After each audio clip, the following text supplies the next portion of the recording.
Hey guys, tonight we're going to do something a little different. We're going to step away from the grand tapestry of kings and queens, of epic battles and shifting borders. Instead, we're going to take a quiet walk through a doorway that for many people in the Middle Ages was a one-way street. We're going to explore the incredible, and to our modern minds, almost incomprehensible world of the medieval monastery. We're going to look at the remarkable grit and the profound, silent faith of the men who chose to unsubscribe from life as everyone else knew it, trading the sword for the shovel, the family for the brotherhood, and the noise of the world for the quiet echo of their own prayers in a cold stone hall. It's a story of incredible resilience and an entirely different way of measuring a human life. As always, if you enjoy what I do here, if these little journeys into the past help you unwind, a simple like or a subscribe is always deeply appreciated. It lets me know that someone out there is listening. And a special thank you to my patrons who are the absolute bedrock of this channel. If you feel like it, drop a comment and let me know where you're listening from tonight. It's always fascinating to see where these stories are helping people drift off, creating a little global community of quiet listeners. But that's enough of that. The housekeeping is done. It's time to prepare for our journey. So find your favorite spot, dim the lights, pull up the covers, and maybe adjust your pillow one last time. Get comfortable. Let the noises of your day begin to fade away, and let the gentle quiet of this space take their place. Let's leave our world behind and step into another. Chapter 1. The Vow and the Vestibule. Entering the monastic world. So, you want to be a monk. It's a strange thought, isn't it? In our world of endless choice, of curated playlists and personalized feeds, the idea of willingly choosing a life of radical, unchangeable limitation feels almost alien. Why would anyone, in any century, wake up one morning and decide, you know what I'd like to do? Give away all my stuff, never speak again unless absolutely necessary, sleep in a cold room with 50 other snoring men, and eat lukewarm vegetable stew for the rest of my earthly existence? It's a fair question, and the answer is as complex and varied as the men who found themselves knocking at the heavy oak doors of the monastery. For most, this wasn't a whimsical career change. It was a decision forged in the crucible of a brutal, uncertain, and often very short life. The medieval world was loud, violent, and full of temptations. The church taught that your immortal soul was in constant, desperate peril. Hell wasn't a metaphor. It was a literal, fiery destination just one mortal sin away. For the truly pious, the monastery wasn't a prison. It was a purpose-built spiritual machine designed to protect the soul from the chaos of the world, a place where one could dedicate every waking and even sleeping moment to the singular goal of getting into heaven. It was the ultimate life hack for salvation. But let's be honest, pure, unadulterated piety wasn't the only driver. For every soul burning with divine love, there was another who was just doing some pragmatic math. Consider the plight of the second son, in a world governed by primogeniture, where the firstborn son gets everything, the land, the castle, the title, the whole feudal package. What's left for son number 2, or 3, or 4? You had essentially 2 respectable career paths, the army or the church. You could become a knight and spend your life hoping to win land and favour through violence, with a very high chance of ending up on the wrong end of a lance. Or you could join the monastery. It offered security. It offered 3 meals a day, however bland. It offered a roof over your head that wasn't likely to be set on fire by a rival lord. For many a nobleman's son, taking holy vows was less a spiritual calling and more a sensible business decision, a way to ensure you weren't left destitute and wandering the countryside. Then there were the oblates. These were the children, sometimes as young as 7, who were given to the monastery by their parents. It sounds shocking to us, and it is, but it was a common practice. Perhaps the family couldn't afford to feed another mouth. Perhaps it was a pious donation, giving their child to God in hopes of divine favour, like a living, breathing tithe. Or maybe the child was sickly, and the parents hoped the monk's prayers and rudimentary medical knowledge could save him. Whatever the reason, these boys didn't choose the life. They grew up within the stone walls, their entire reality shaped by bells and chants, and the rhythmic, unchanging cycle of the monastic day. The outside world was just a story to them.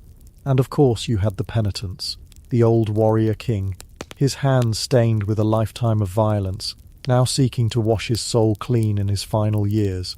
The wealthy merchant, haunted by a life of avarice, who endows the monastery with a fortune in exchange for a quiet cell and perpetual prayers for his soul.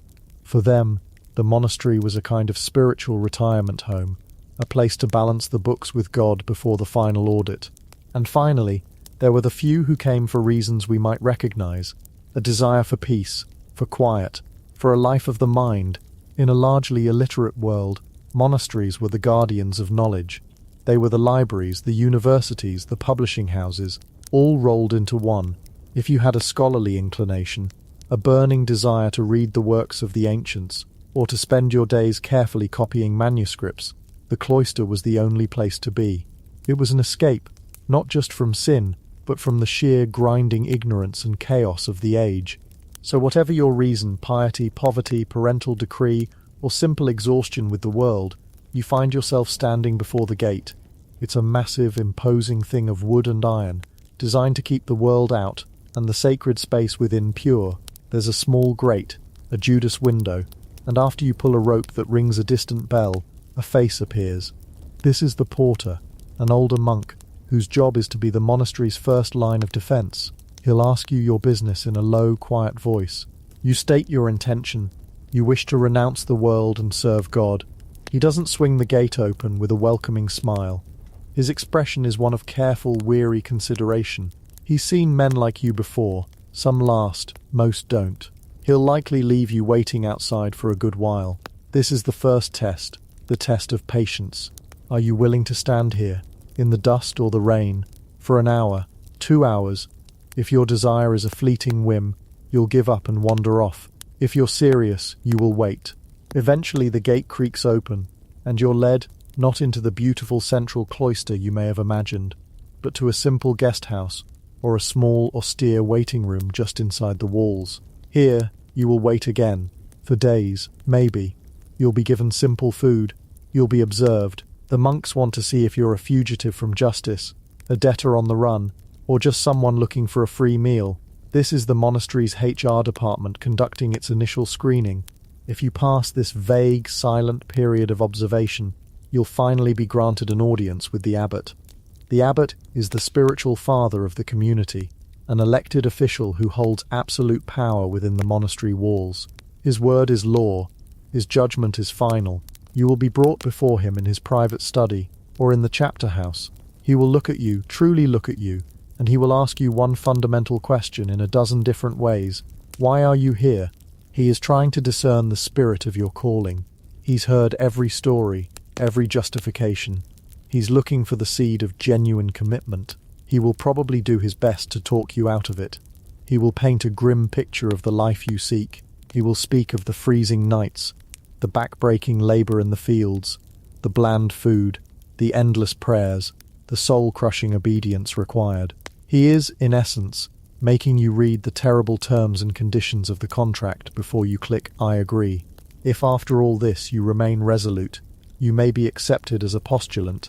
This is the starting point, the unpaid internship. You are not a monk. You do not wear the habit.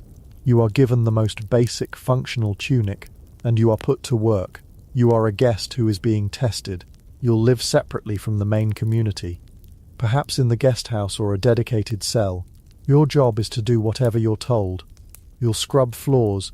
You'll work in the kitchens, peeling vegetables and washing pots. You'll muck out the stables. You'll work in the fields alongside the lay brothers. For a nobleman's son, this would be a profound shock. A life spent giving orders, now reduced to taking them from a humble kitchen master.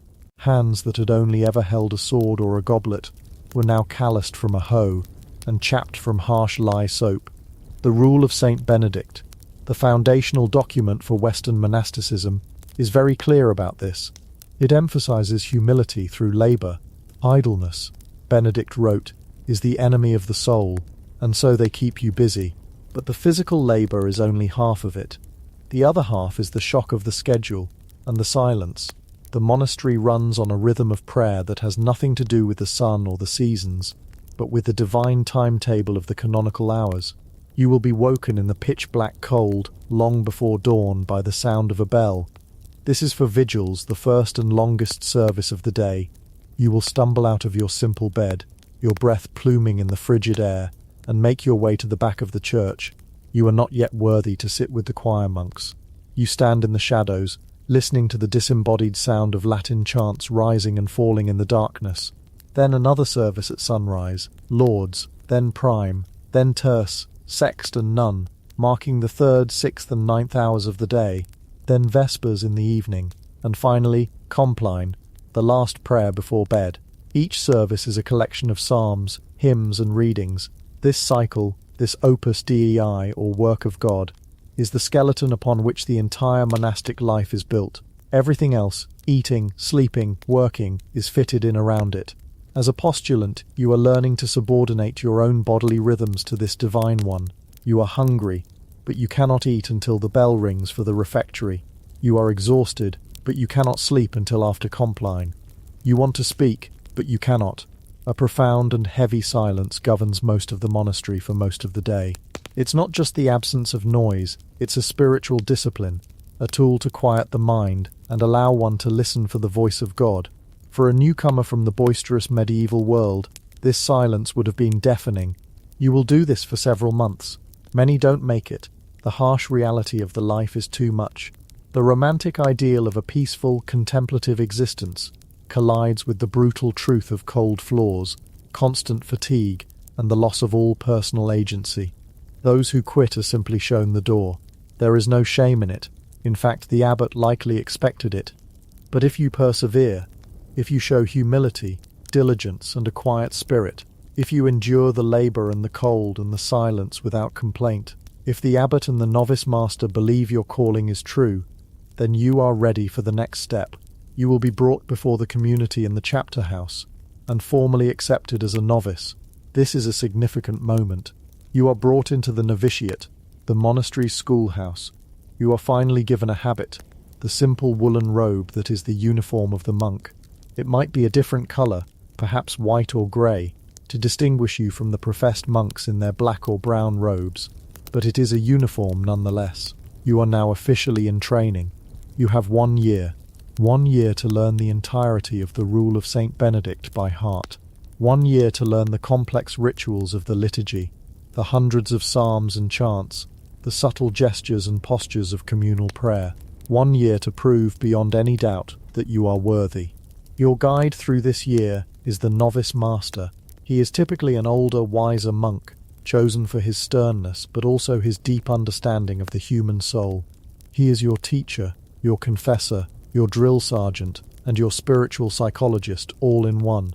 His job is to break you, to dismantle the person you were, the proud nobleman, the grasping merchant's son, the arrogant scholar, and to rebuild you from the ground up as a humble servant of God. He will test you constantly. He might give you contradictory orders to test your obedience. He might assign you a pointless, repetitive task to test your humility, like picking up every fallen leaf from the cloister garth one by one. He will watch you when you think no one is watching. How do you eat? How do you walk? Do you look your brothers in the eye, a sign of pride? Or do you keep your gaze humbly lowered? Every aspect of your being is under scrutiny. The novitiate is a 1 year-long high-stakes performance review, and the novice master is the one who writes the report. You will spend hours each day in study, learning to read and write Latin, if you don't know it already, because it is the language of God's service. You will memorize the Psalter, all 150 psalms. You will be drilled on the intricate choreography of the Mass, when to stand, when to sit, when to kneel, when to bow. It's a complex and beautiful ballet of devotion, and you must learn every step. The psychological pressure is immense. You are being systematically stripped of your identity. You may be given a new name, a name in religion, severing the tie to your family and your past. Your hair is shorn in the tonsure, that distinctive bald patch on the crown surrounded by a fringe of hair, a symbol of Christ's crown of thorns, and a mark of your clerical status. Your fine clothes are taken away, replaced by the scratchy, shapeless wool of the habit. You have no possessions. You have no privacy. You have no control over your own time. Your entire existence is now owned by the community and directed by the will of the abbot. You might find yourself desperately lonely, even though you are surrounded by men at all times.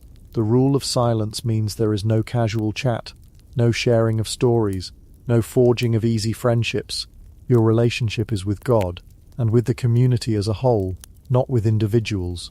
This enforced isolation is designed to turn you inward, to force you to confront your own thoughts, your own weaknesses, your own sins. In the great quiet halls of the monastery, there is nowhere to hide from yourself. At the end of the year, the time comes for the final decision. The abbot and the senior monks will meet in the chapter house to discuss your case. The novice master will give his final report. Did you complain? Did you show pride? Did you learn the rule? Did your spirit break? Or was it tempered like steel? If they judge you unfit, you are dismissed, politely but firmly. Your year of effort comes to nothing. You are returned to the world you tried to leave behind, a world that now sees you as a failure. But if they find you worthy, if they believe you have the makings of a true monk, you are told to prepare for your profession. This is it, the point of no return. The ceremony is solemn and public, held in the chapter house or the church itself, in the presence of the entire community.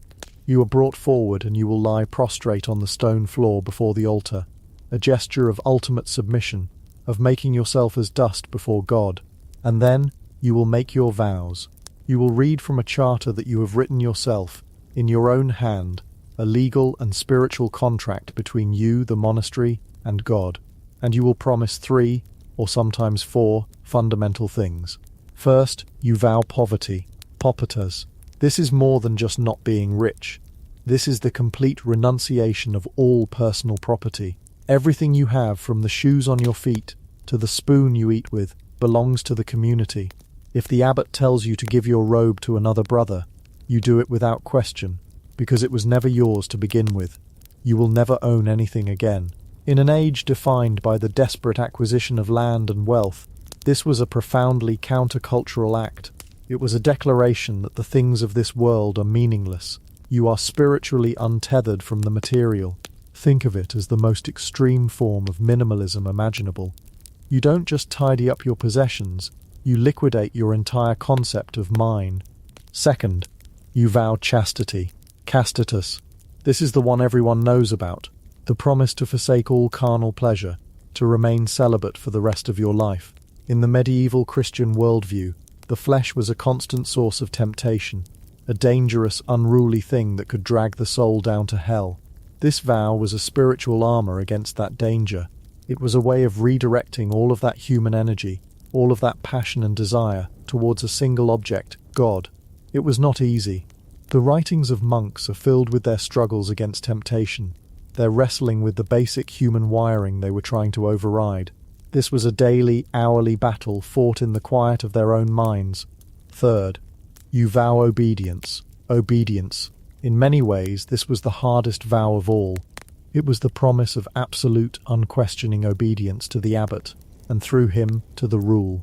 The abbot was seen as Christ's representative within the monastery. His command was to be treated as a command from God himself. If he tells you to dig a ditch, you dig a ditch. If he tells you to spend 10 years illuminating a single manuscript, you do it. If he tells you to go clean the latrines, you go without a word. This vow required the complete surrender of your personal will. Your own desires, your own opinions, your own ambitions, they were now irrelevant. You were a tool in the hands of the abbot, an instrument for the work of the community. For a modern person steeped in the ideals of individualism and self-determination, this is almost impossible to grasp. It was the death of the self. And often, there was a fourth vow, stability, stabilitas loci, the promise of stability of place. This meant you were vowing to remain in that specific monastery for the rest of your life. You couldn't decide one day that you were tired of the damp English winters and transfer to a sunny abbey in Italy. You couldn't get into a dispute with the prior and request a move to the next monastery over. This was your home. These were your brothers. This was your abbot, for better or for worse, until death. This vow rooted you, literally and spiritually, to one small patch of earth. You were planted in the garden of the monastery, and there you would grow or wither until you were harvested by God. Once the words are spoken, the charter is signed. You place it on the altar, a legally binding contract delivered to God. The abbot formally accepts you. The community comes forward, one by one, to offer you the kiss of peace, a sign of welcome, of acceptance. You are no longer a guest, no longer a student, you are a brother. Your old life is officially over. Your name, your family, your past, they are ghosts. This collection of stone buildings is now your entire world. So let's take a walk around your new home. Let's explore the anatomy of this spiritual fortress where you will now live and die. The heart of any monastery, its spiritual and architectural centre, is the church. This is almost always the grandest building on the site, the one where the most resources and artistry were expended. It had to be. This was, quite literally, the house of God. It was also your primary workplace. As a choir monk, you would spend a significant portion of your day and night right here, on your feet, in your designated stall in the choir, performing the work of God. As we step inside, the first thing that hits you is the scale. The architecture is designed to make you feel small. Soaring vaulted ceilings draw your eyes upwards towards heaven. Light filters through high clerestory windows. Or if the monastery is wealthy, through the jewel-toned mosaic of stained glass, painting shifting patterns of colour on the cold stone floors. The air itself feels different in here. It's cool, even on a summer's day, and it carries a unique scent. A complex mixture of old stone, damp, melting beeswax from 1,000 candles, and the faint, lingering sweetness of decades, or even centuries of incense. It's the smell of sanctity. The sound is different too. The world outside is muted, distant. Inside, every small noise is amplified by the stone. The shuffle of a leather shoe, a soft cough, the rustle of a woolen robe, they all echo in the vast space. And when the chanting begins, the effect is hypnotic.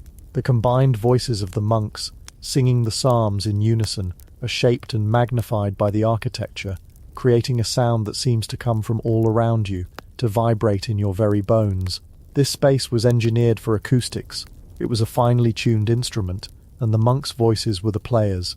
The church is usually laid out in the shape of a cross, a crucifix plan. The long central aisle is the nave, the arms of the cross are the transepts, and the head, the most sacred area, is the chancel or presbytery, where the high altar is located. This is where the miracle of the Mass takes place. As a monk, your place is in the choir, or the choir, an area between the nave and the high altar, filled with rows of wooden stalls facing each other. Here you would stand for hours, day after day, year after year, your voice joining the great continuous river of prayer that flowed through the building, a prayer that had been going on long before you arrived and would continue long after you were gone. Now, let's step out of the church, through a doorway in the southern transept, and into the cloister. This is the literal and metaphorical centre of the monastery's daily life. It is a perfect square, a central open-air courtyard or garden, the garth surrounded on all four sides by a covered walkway. The cloister is the main artery of the complex.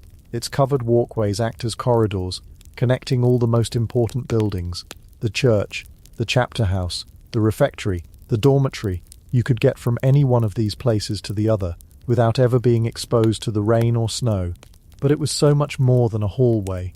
The cloister was designed to be an earthly paradise, a representation of the Garden of Eden, sealed off from the sinful world outside. The garth was often planted with herbs, flowers, or a simple lawn with a well or fountain at its centre, a symbol of the water of life. It was a space of profound peace and beauty. The architecture of the walkway is defined by the arcade, a series of arches opening onto the garth, supported by slender columns. It's an architecture that is both open and enclosed at the same time. You are protected from the elements, but you are not sealed off from nature, from God's creation. This was the monks' outdoor living room. In the mornings, the side of the cloister that caught the sun would be used for reading and study. The monks would sit on stone benches built into the wall, their backs against the cold stone of the church, and read from the monastery's precious books. In the afternoon, they might use it for walking meditation, pacing slowly along the stone flags, their heads bowed, their hands tucked into the sleeves of their habits. It was a space for quiet contemplation, a place to be alone with your thoughts while still being in the heart of the community. Of course, we have to inject a little reality into this idyllic picture. In a place like England or northern France, this outdoor living room was, for about 9 months of the year, brutally cold. The beautiful open arches that let in the summer breeze also let in the howling winter wind and the driving sleet. Monks would sit there wrapped in thick cloaks, their fingers blue with cold, trying to decipher a Latin text by the weak winter light, their breath misting in front of them. Forget about arguments over the thermostat. The main goal was simply not to wake up from your studies as a permanent part of the room's ice sculpture collection. Sometimes the openings would be filled with oiled parchment or cloth to provide a little protection, but it was still a profoundly cold place to spend your day. Connected to the cloister, usually on the eastern side next to the church, is the chapter house. If the church is the monastery's soul, the chapter house is its brain and its conscience. It was a formal meeting room, often octagonal or rectangular in shape, with stone benches running around the walls for all the monks of the community. Here, every morning after one of the early services, the community would assemble. This was one of the few places where speaking was not only allowed but required. The meeting would begin with a reading of a chapter from the Rule of Saint Benedict, hence the name Chapter House. Then the abbot would discuss the business of the day. Perhaps a decision needed to be made about repairing the roof of the mill, or selling the wool from the monastery's sheep. All the monks would have a say in these practical matters. The monastery was, in its own way, a self-governing democracy, with the abbot as its elected president for life. But the chapter house was also the site of discipline. After the business was concluded, it was time for the public confession of faults.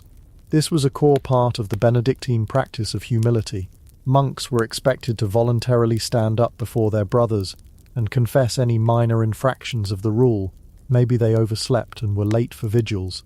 Maybe they spoke when they shouldn't have, or broke a tool through carelessness.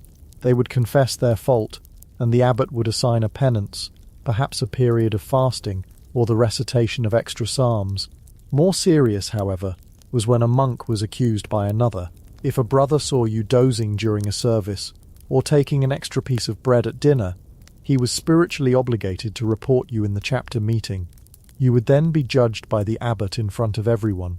Punishments could range from being made to eat your meals sitting on the floor in the refectory, to corporal punishment. Yes, that meant being whipped, usually with a birch rod, on the bare back. It sounds barbaric to us, but for them the short, sharp pain of the whip was seen as a necessary medicine for the soul, a way to purify the spirit from the stain of pride or disobedience.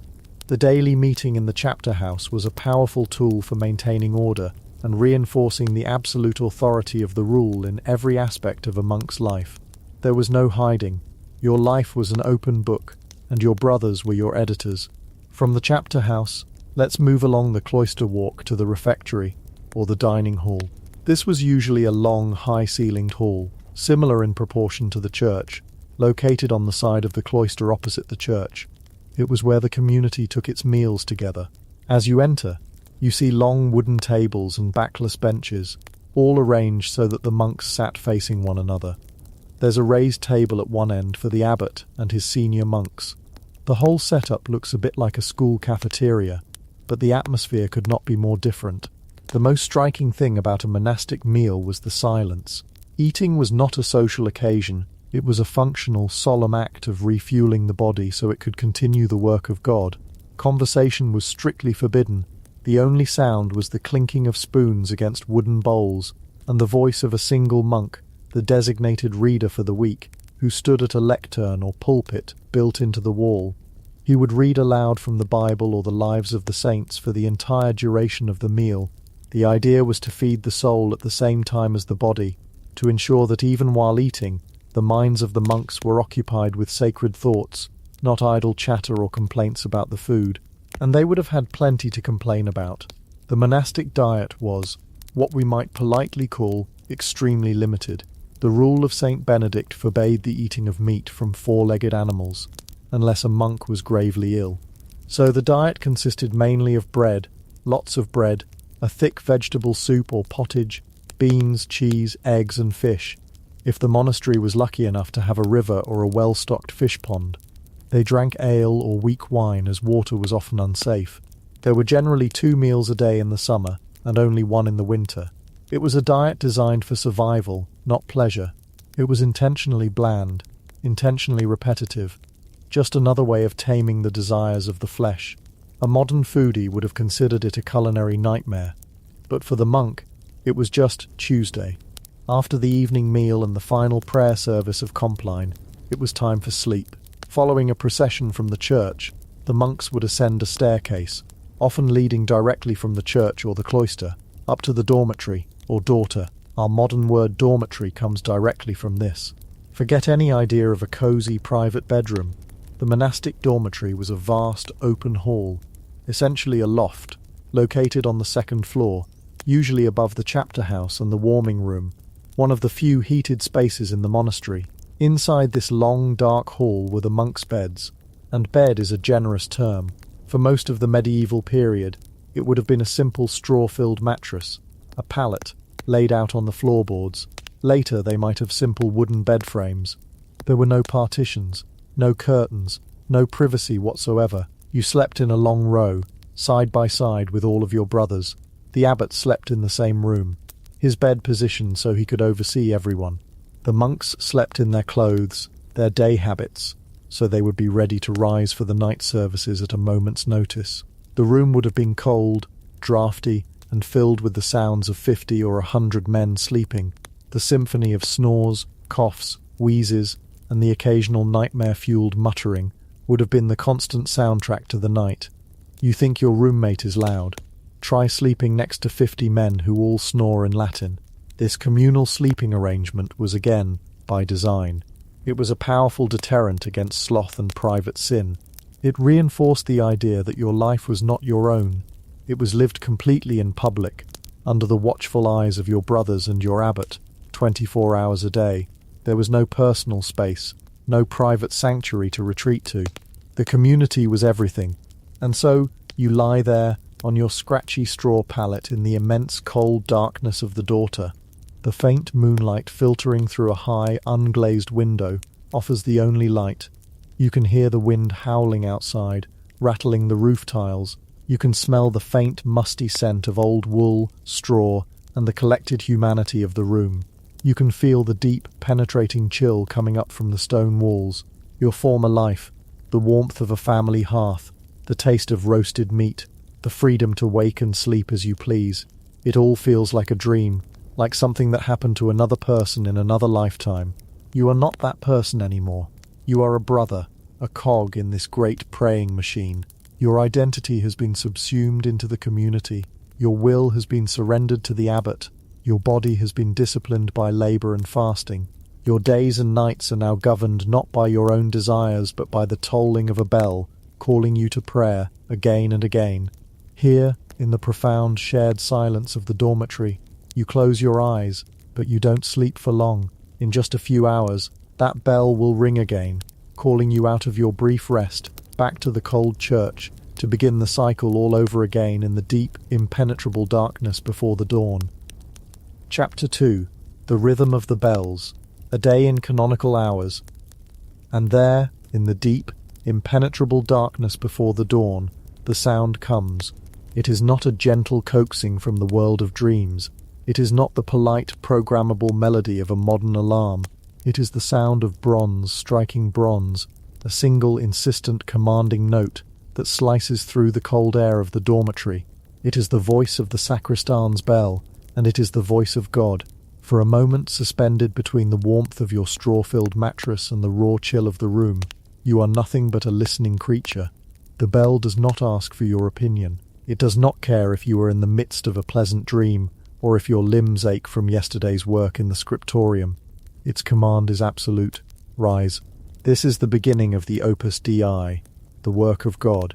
The world outside these stone walls, the world of farmers and kings, is fast asleep, lost to the night. But you are not of that world anymore. You and your brothers are a spiritual garrison, an army tasked with keeping watch, and your first battle of the day is against the soft, heavy pull of your own body. Sleep is a siren, whispering of just 5 more minutes, of the comfort of the wool blanket, of the simple bliss of unconsciousness. But the bell is the horn of Jericho, and the walls of your slumber must come tumbling down. You swing your legs over the side of the simple wooden cot, and the cold hits you like a physical blow. The stone floor is a sheet of ice beneath your bare feet, a jolt that travels right up your spine and into the base of your skull, shaking loose the last cobwebs of sleep. There is no fumbling for a lamp. You know this space by heart. You know the exact number of steps to the wooden chest where your habit lies. In the rustling darkness, you are not alone. All around you, the dormitory is filled with the quiet sounds of your brothers doing the exact same thing. The soft shuffle of feet, the whisper of coarse wool being pulled over heads, the occasional muffled cough. No one speaks, not a word. The great silence that began last night after the final prayers will not be broken for many hours yet. It is a shared, sacred space, this silence.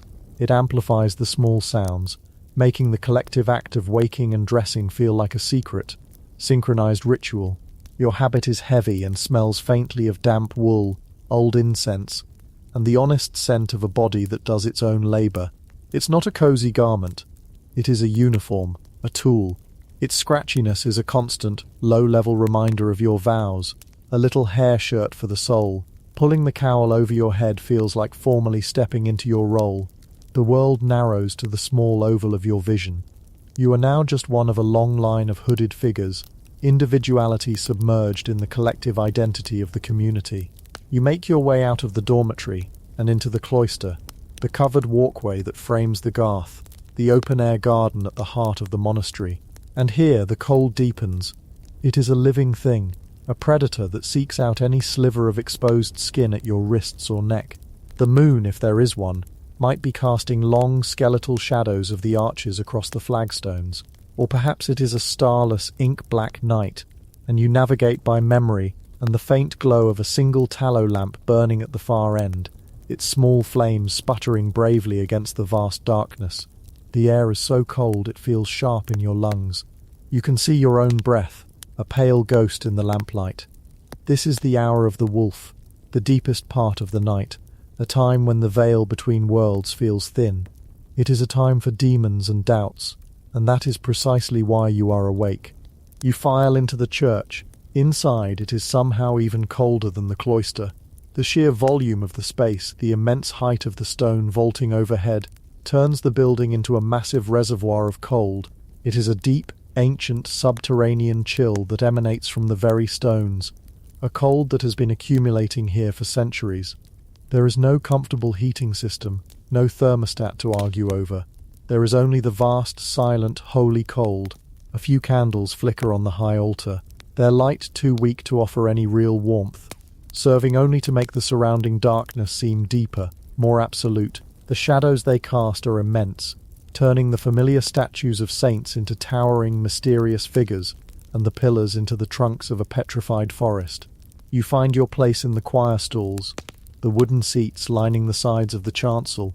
You do not sit, you will be standing for the next 2 hours. The service begins. This is Matins, the night office, also known as the vigils. It is the longest and most demanding of all the canonical hours. A single voice, the cantor's, rises into the cavernous space, intoning the opening versicle, Domini lebiamea aperes. Lord, open my lips, and my mouth shall declare thy praise. The sound is extraordinary.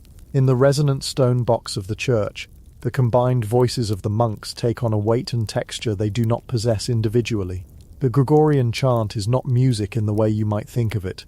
It has no complex harmonies, no soaring emotional crescendos. It is something older, more elemental. It is a single line of melody that rises and falls with the rhythms of the Latin text, a sound designed to carry prayer, to empty the mind of distractions, and to fill this cold, empty space with devotion. You join your voice to the others, and you feel yourself becoming part of this larger sound, your individual worries and aches dissolving into the collective chant.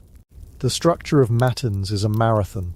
It begins with the invitatory, a call to worship, usually Psalm 95, a robust and energetic invitation to praise God.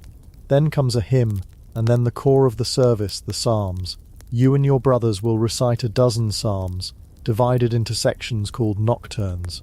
The psalms are the prayer book of the ancient world, and they contain every human emotion.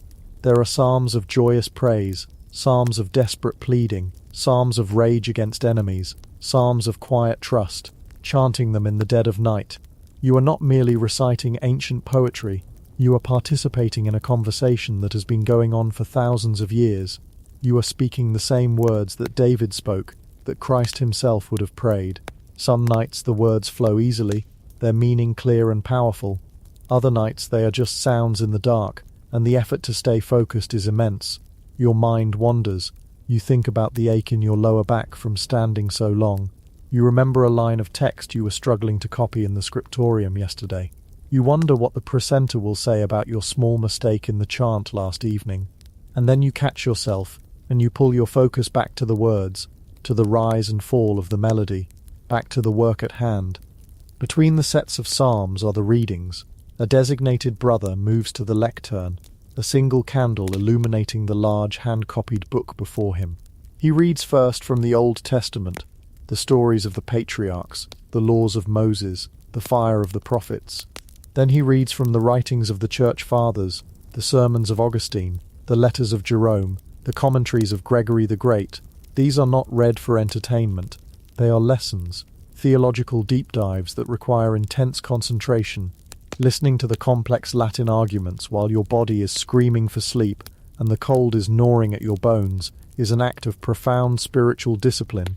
It is a battle against the weakness of the flesh. Your eyelids feel as if they have lead weights attached to them. Your head nods forward, and you jerk it back, a silent apology in the dark. You shift your weight from one foot to the other, trying to keep the blood flowing. You look across the chancel and see a novice, his head slumped onto his chest, get a sharp nudge from the monk standing beside him. There is no judgment. Everyone here knows this fight. It is the shared struggle that binds you together. After the readings, the final part of the service begins, culminating in the Te Deum, a great hymn of praise. By now, 2 hours may have passed. It feels like an eternity. The world has not changed. It is still pitch black outside the tall, narrow windows, but something inside you has shifted. You have faced the darkness, both literal and spiritual. You have filled the emptiness with prayer. You and your brothers have held the line, keeping the vigil while the rest of humanity sleeps. The service ends, not with a grand finale, but with a simple, quiet dismissal. Benedicamus Domino. Let us bless the Lord. And the response from all, Deo gratias. Thanks be to God. The silence that follows the final chant is different from the silence before. It is a satisfied silence, the quiet of a great work completed. You file out of the church as you came in a silent, orderly procession. The cold of the cloister greets you again, but it feels less menacing now. You have earned your rest. You return to the dormitory and lie down on your cot, pulling the thin blanket up to your chin. You do not undress. There isn't time. You have perhaps an hour, maybe 90 minutes before the bell will ring again. It is a strange, fragmented sleep, a shallow dive into oblivion, always with one ear listening for the sound that will call you back to consciousness. It's not the deep, restorative sleep of the outside world. It is a monk's sleep, a brief respite in the midst of a perpetual state of readiness. And then, just as you feel yourself sinking into a real dream, it comes again. The bell. This time it signals Lord's, the dawn office. As you rise a second time, something is different. Peeking through the high, unglazed windows of the dormitory, you can see it, a faint, milky grey line at the very edge of the eastern horizon. It is not yet day, but it is no longer absolute night. A promise of light is in the air. The mood in the dormitory is subtly changed. The movements are a little quicker, a little less groggy. The profound weariness of matins has been replaced by a quiet sense of anticipation. You walk the same path through the cloister to the church. The air is still frigid, but the darkness is less absolute. The world is beginning to take shape around you. You can make out the individual stones in the walkway, the dark, twisted shapes of the roses in the garth. Inside the church, the candles on the altar seem to burn a little brighter, their flames less lonely against the softening dark. The space feels less like a tomb, and more like a womb, waiting for the birth of a new day. Lauds is a service of pure praise. Its name comes from the Latin laudare, to praise, and that is its entire focus. The psalms chosen for this hour are exultant. Psalm 148, 149, and 150. The Lord's psalms are a cascade of joyful commands. Praise the Lord from the heavens, praise him in the heights, Praise him, all his angels. Praise him, all his host. Praise him, sun and moon. Praise him, all you shining stars. Chanting these words as the first true rays of sunlight begin to slant through the high windows of the apse is an experience of profound beauty. The light at first is a pale, silvery grey. Then it warms to a soft rose, and then to a brilliant gold, striking the coloured glass of the windows and scattering jewels of ruby red and sapphire blue across the cold stone floor and the dark wood of the choir stalls. You are literally watching the world be born again, and you are giving voice to its celebration. The centrepiece of Lauds is the Canticle of Zechariah, the Benedictus. Blessed be the Lord, the God of Israel, for he has visited and redeemed his people. It is a song of hope and salvation, and singing it as the sun crests the horizon feels like a direct fulfillment of its prophecy. The weariness of the night is washed away. The cold in your bones seems to recede. You have made it through the darkness. The light has won. The day is here. After Lauds, the great silence is finally broken. As you leave the church, the first quiet murmurs are heard. Monks greet each other with a nod. A quiet benedicite. There is a sense of purpose now. The liturgical part of the day is giving way to the practical. You might go to the lavatorium, a long stone basin with running water, to wash your face and hands. The water is brutally cold, another shock to the system, but it feels good, cleansing away the last vestiges of sleep. Soon after, the bell rings yet again, this time calling you to the chapter house for the daily meeting. The chapter house is an important room, often octagonal or rectangular, with stone benches built into the walls. Here you all sit as the abbot or prior presides. A section of the Rule of St. Benedict is read aloud, the foundational document that governs every aspect of your life. It is a reminder of your purpose, your vows, your shared commitment. Then comes the business of the day. The abbot assigns tasks. Brother Thomas will continue his work, illuminating the Gospel of John in the scriptorium. Brother Michael will take the novices to weed the vegetable garden. Brother Paul, who is a skilled mason, will supervise the repairs on the west wall of the refectory. This is also the time for public confession and correction. A monk might stand and confess a failing, laziness in his work, a wandering mind during prayer, a moment of anger towards a brother, or the abbot might point out a fault he has observed. It is not meant to be a shaming ritual, though it can certainly feel that way. It is a tool for communal spiritual health, a way of pruning the branches of individual ego to ensure the whole tree remains strong. It is humbling, uncomfortable, and utterly essential to the monastic ideal of self-abnegation. With the day's orders given and souls recalibrated, the bell summons you for the next office. Prime, the first hour, around 6 a.m. This is a much shorter service than the major hours of matins and lauds. It is a prayer to consecrate the beginning of the day's labour. Having praised God for the new dawn, you now ask for his blessing on the work you are about to do. You pray for protection from temptation, for strength to perform your duties well, for the grace to keep your mind focused on God even as your hands are occupied with earthly tasks.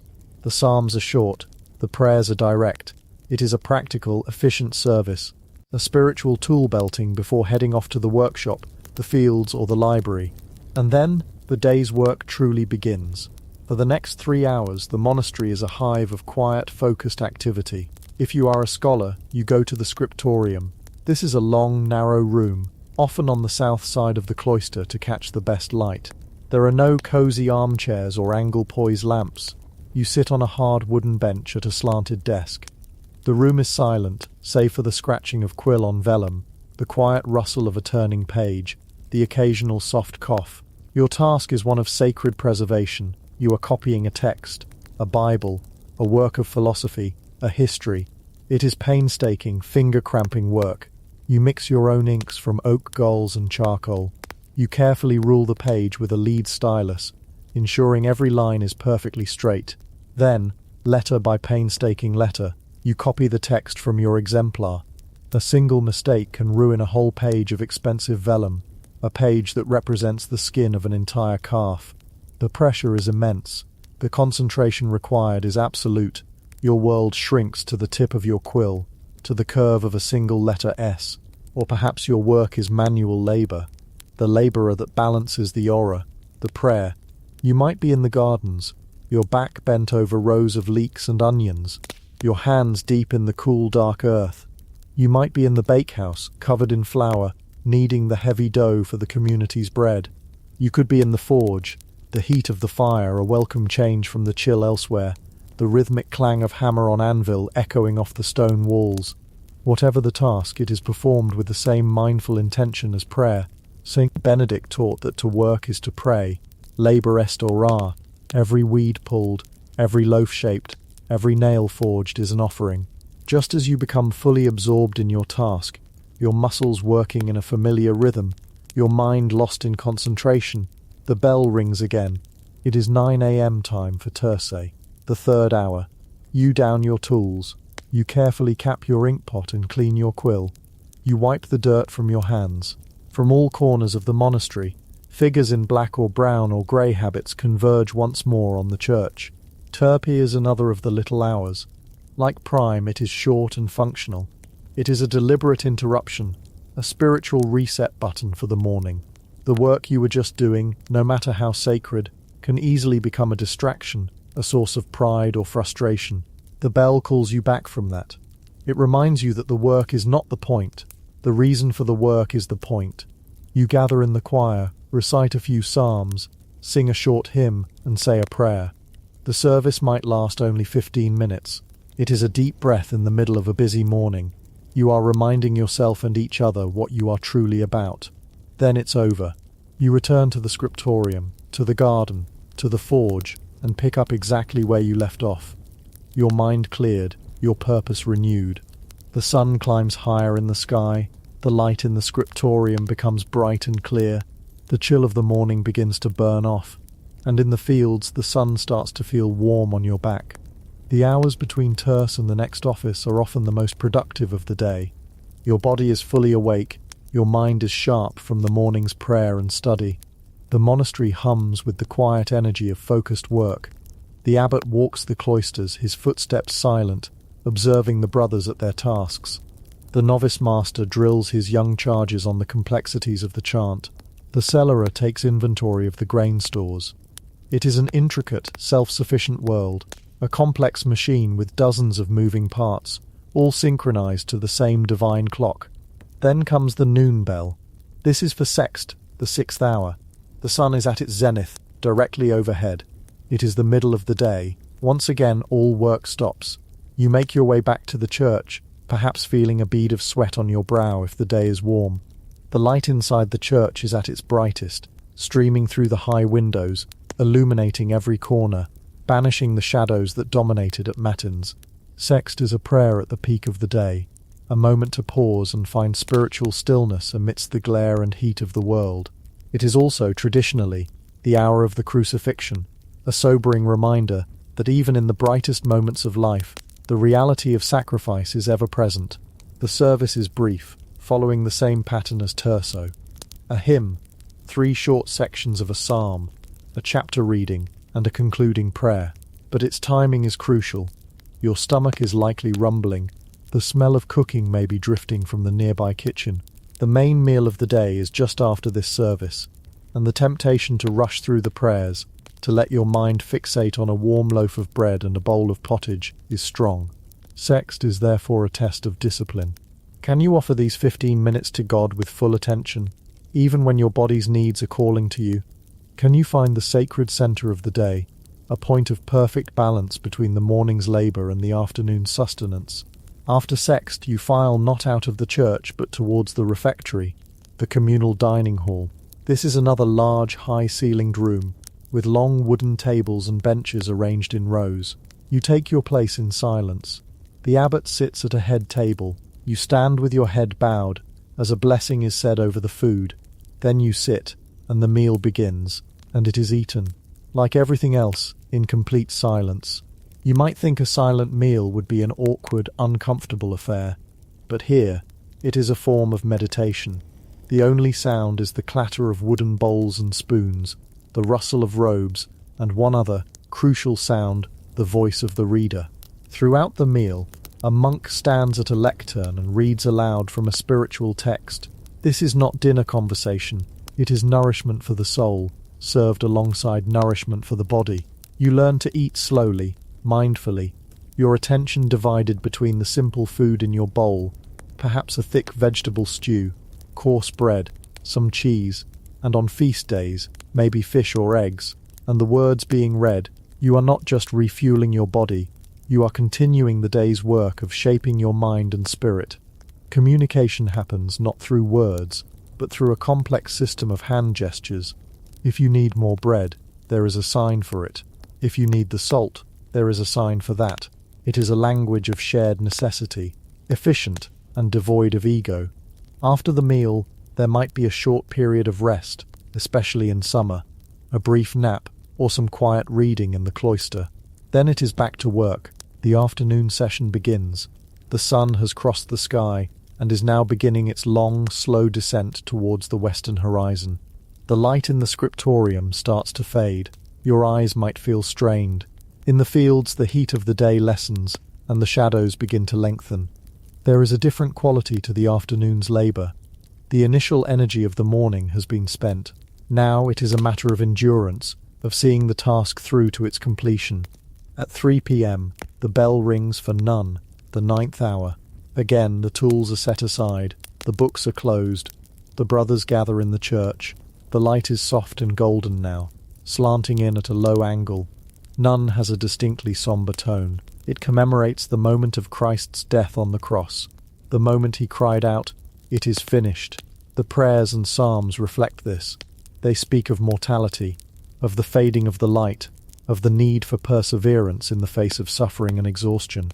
Coming at this point in the day, when your own energy is beginning to wane, the service has a powerful resonance. You are tired.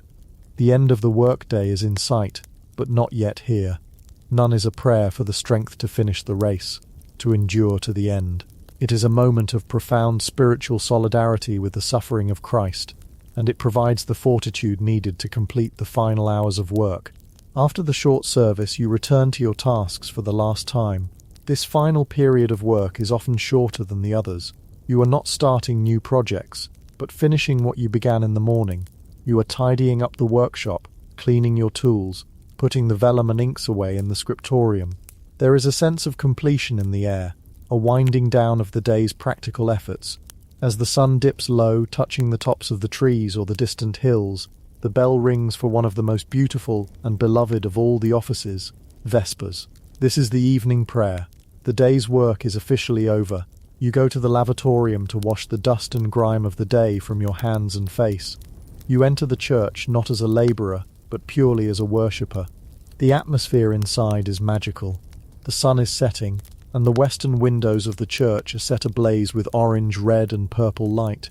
As the service progresses, this natural light fades, and the church is slowly given over to the candles, which are lit one by the acolytes. The space which was so bright and revealed at noon now becomes a place of soft glows and deep, mysterious shadows. The air is often thick with the sweet, spicy scent of incense, its smoke rising in fragrant clouds towards the vaulted ceiling, a physical symbol of the prayers of the saints ascending to heaven. Vespers is a service of thanksgiving. The work is done, the day is almost over, and you have been brought safely through it. The psalms are often ones of praise and gratitude for God's protection. The high point of the service, its musical and spiritual centerpiece, is the singing of the Magnificat, Mary's great hymn of praise from the Gospel of Luke. My soul doth magnify the Lord, and my spirit hath rejoiced in God my Saviour. The entire community sings it together, and it is a moment of pure collective joy and gratitude. All the struggles of the day, the weariness at matins, the frustrations of your work, the pangs of hunger before the meal, all of it fades away in this beautiful expression of thanks. You stand in the gathering darkness, your voice joining the chorus, surrounded by the smell of beeswax and incense, and you feel a profound sense of peace. The day has been well spent. After Vespers, there might be a light evening meal, a mere shadow of the main midday meal, just enough to ward off hunger through the night. Then, as dusk settles into true night, the community gathers one last time, perhaps in the chapter house, for a practice called collation. This isn't a formal church service. It is a more intimate, reflective gathering. A brother reads from a book, usually something deeply spiritual and calming. Like the conferences of John Cassian, which deals with the subtle challenges of the contemplative life.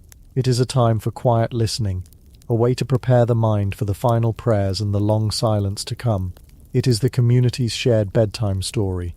Finally, the last bell of the day tolls. It calls you to Compline, the night prayer. You return to the church, which is now lit only by a few flickering candles. It has come full circle, returning to the deep darkness that greeted you at Matins. Compline is a short, intimate, and profoundly comforting service. It is the prayer of a child entrusting himself to his father's care for the night. The psalms are ones of trust and protection. He who dwells in the shelter of the Most High will abide in the shadow of the Almighty. You pray for a peaceful night and a holy death. You ask for protection from the terrors of the dark, from nightmares, from the devil who prowls around like a roaring lion, seeking someone to devour. The service includes the Nunc Dimittis, the Canticle of Simeon. Lord, now lettest thou thy servant depart in peace, according to thy word. It is a prayer of letting go of the day, with its successes and its failures, letting go of your anxieties, your plans for tomorrow, letting go of your very consciousness as you prepare for sleep. It is a beautiful, peaceful surrender. At the very end of the service, the abbot walks down the aisle, sprinkling the monks with holy water as a final blessing and protection for the night. The last notes of the final antiphon to the Virgin Mary, perhaps the Salve Regina, echo and fade into the stone vaults. Benedicamus Domino, let us bless the Lord. Deo gratias, thanks be to God. The liturgical day is complete. You file out of the church in absolute silence. As you step into the cloister, the great silence, the Magnum Silentium, descends once more. This is the strictest silence of all. It will not be broken, for any reason, until after prime the next morning. It is a profound, holy quiet. It is not an empty silence, but a silence full of presence. The work is done. The prayers are said. The day has been offered up. There is nothing left to say. You walk back to the dormitory under a canopy of stars you've come to know as well as the faces of your brothers. The air is cold again. You find your cot in the dark. You lie down, still fully clothed in your habit. All around you is the sound of rustling straw, of quiet breathing. The cycle is finished. You close your eyes, your body aching with a good and honest fatigue. There is a deep peace in this moment, a sense of having lived a day with purpose, every hour accounted for, every moment consecrated. You have been a tiny, vital cog in a great holy machine that has been turning day and night for centuries. You drift towards sleep, your mind still echoing with the rhythm of the chants, your soul settled by the familiar cadence of the day. But you don't sleep for long. You know that in just a few hours, in what will feel like the blink of an eye, that bell will ring again. It will slice through the darkness, pulling you from your rest, calling you back to the cold church to begin the cycle all over again, offering another day, piece by piece, hour by hour, to the work of God, and you will be ready. Chapter 3. Labora et Lege, the toil of hands and the life of the mind. You will be ready, but ready for what, exactly? The soul, settled by the divine office, is only one half of the equation. The work of God is not confined to the choir stalls, not limited to the ethereal beauty of plainsong, echoing against cold stone. That is the aura, the prayer, but the Benedictine rule, the very blueprint of your existence, rests on two pillars, not one, ora et labora, pray and work. And as the first hint of grey light begins to dilute the inky blackness of the night sky, the Labora is waiting. It always is. It is as patient and as demanding as God himself. It is the silent, unyielding reality that underpins every prayer, every chant, every moment of sacred contemplation. Because a monastery, you see, is not just a house of prayer. It is a vast, living organism, a self-sufficient, miraculously intricate machine for survival, and it runs on the fuel of your own physical effort. So as the brothers file out of the church, the cold air hitting their faces, they do not shuffle back to their beds for another hour of precious sleep. That's a luxury for a different world. Instead, they diverge, they scatter into the morning twilight, each man a single vital cog turning in the great wheel of the day. The work has begun. Let's follow one of them, shall we? Let's leave the cloister, the heart of the monastery, and walk out into the grounds. The air here is different. It's sharper, tinged with the smell of damp earth, of livestock, of wood smoke, just beginning to curl from the chimney of the bakehouse. This is the monastery's sprawling backyard, its engine room, its entire reason for being able to exist in this isolated corner of the world. Your modern mind might try to label it. Is it a farm? A village? A factory? The truth is, it's all of those things. A kind of medieval all-inclusive resort, where you're not the guest, you're the staff. Every single member of the staff, the largest group of monks, their dark robes hitched up and tied with rope, head towards the fields. These are the abbey lands, stretching out as far as the eye can see, a patchwork of brown and green under the nascent dawn. In an age without supermarkets, without a global supply chain, this land is not a romantic landscape, it is life itself. It is the difference between a full belly and the gnawing, distracting hunger that makes prayer impossible. And the work here is honest. That's the polite word for it. It is back-breaking, repetitive, and profoundly humbling. Forget your notions of a gentle stroll through a garden. Picture instead a field, damp and heavy with morning dew, and a plough. Not a tractor, not even a particularly sophisticated plough. It is a colossal thing of heavy wood and iron, and its only engine is a pair of oxen, magnificent, patient beasts who seem to understand the cosmic absurdity of the task better than anyone. The monk guiding the plough doesn't just walk behind it, he fights it, he becomes one with it. His hands, which hours ago were pressed together in prayer, are now clenched around the wooden handles, knuckles white, feeling every rock, every stubborn root that the earth refuses to yield. His shoulders and back strain, wrestling the iron share into a straight line, carving a dark, rich wound into the skin of the earth. The oxen plod forward, their breath misting in the cool air, their immense power a slow, steady rhythm against the monk's own grunting effort. There is a sound to this work. It's not the sacred silence of the chapel. It's the creak of wood, the jingle of the harness, the soft squelching sound of the earth turning over on itself. It's the click and grunt of the monk, urging the animals on, a simple one-word prayer of his own. Hup, it is the sound of survival. If you've ever felt a sense of virtuous accomplishment after spending an afternoon wrestling with a lawnmower or a particularly stubborn weed in your garden, imagine doing this from sunrise until the bells call you back for the next office. There are no podcasts to listen to, no headphones to block out the world. There is only you, the animals, the earth, and the sky. And it's not just ploughing, it's sowing the seed, casting it out with a rhythmic sweep of the arm, a gesture that is itself a kind of prayer for a good harvest. It's the endless, soul-crushing work of weeding in the summer heat, bent over for hours, your back screaming in protest, and then the harvest, the frantic, desperate race against the weather to bring in the sheaves of wheat or barley, the rhythmic swish and thump of the scythe, a sound that has echoed across these fields for 1,000 years. The monks developed incredible agricultural techniques. They were pioneers of crop rotation, understanding that you couldn't just plant the same thing in the same field year after year. They knew the land intimately, its moods, its needs. They weren't just praying for their daily bread. They were actively, physically, agonizingly creating it from the mud and the rain. This wasn't some quaint hobby. This was the monastery's first and most important line of defense against a world that was often hostile and always hungry.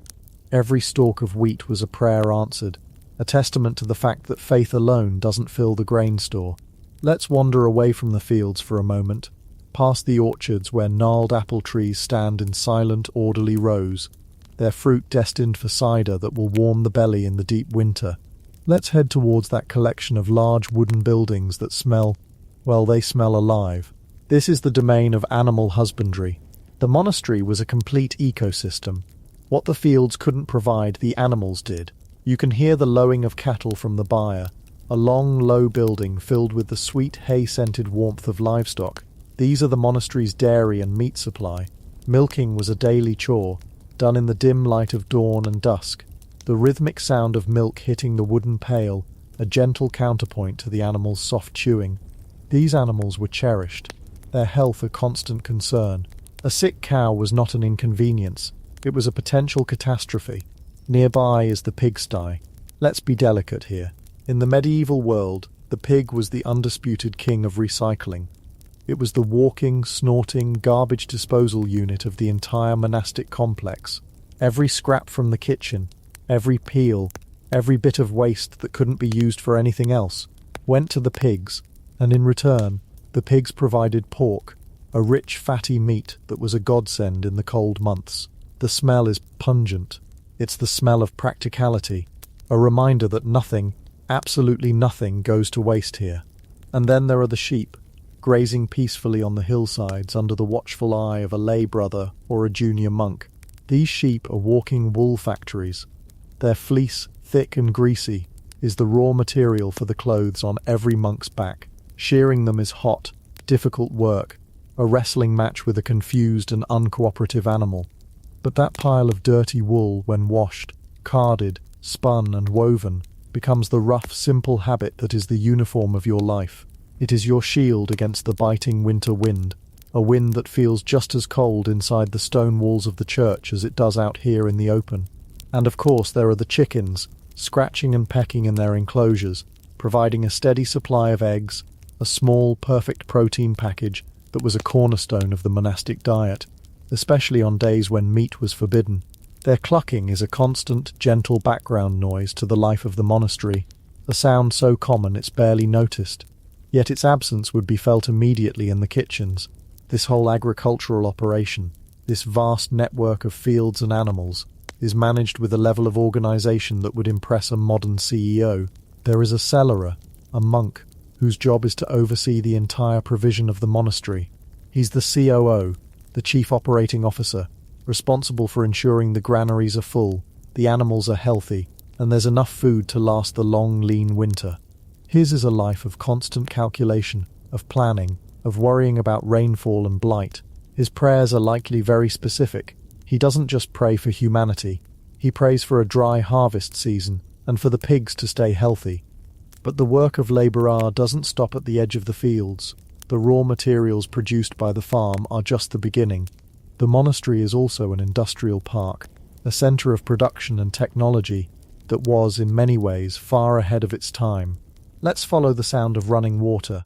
Many monasteries were built on rivers for a reason, and it wasn't just for the lovely view. The river was the power source, channeled into a man-made stream. It turns the massive dripping wheel of the watermill. Stepping inside the mill house is like stepping into a different world.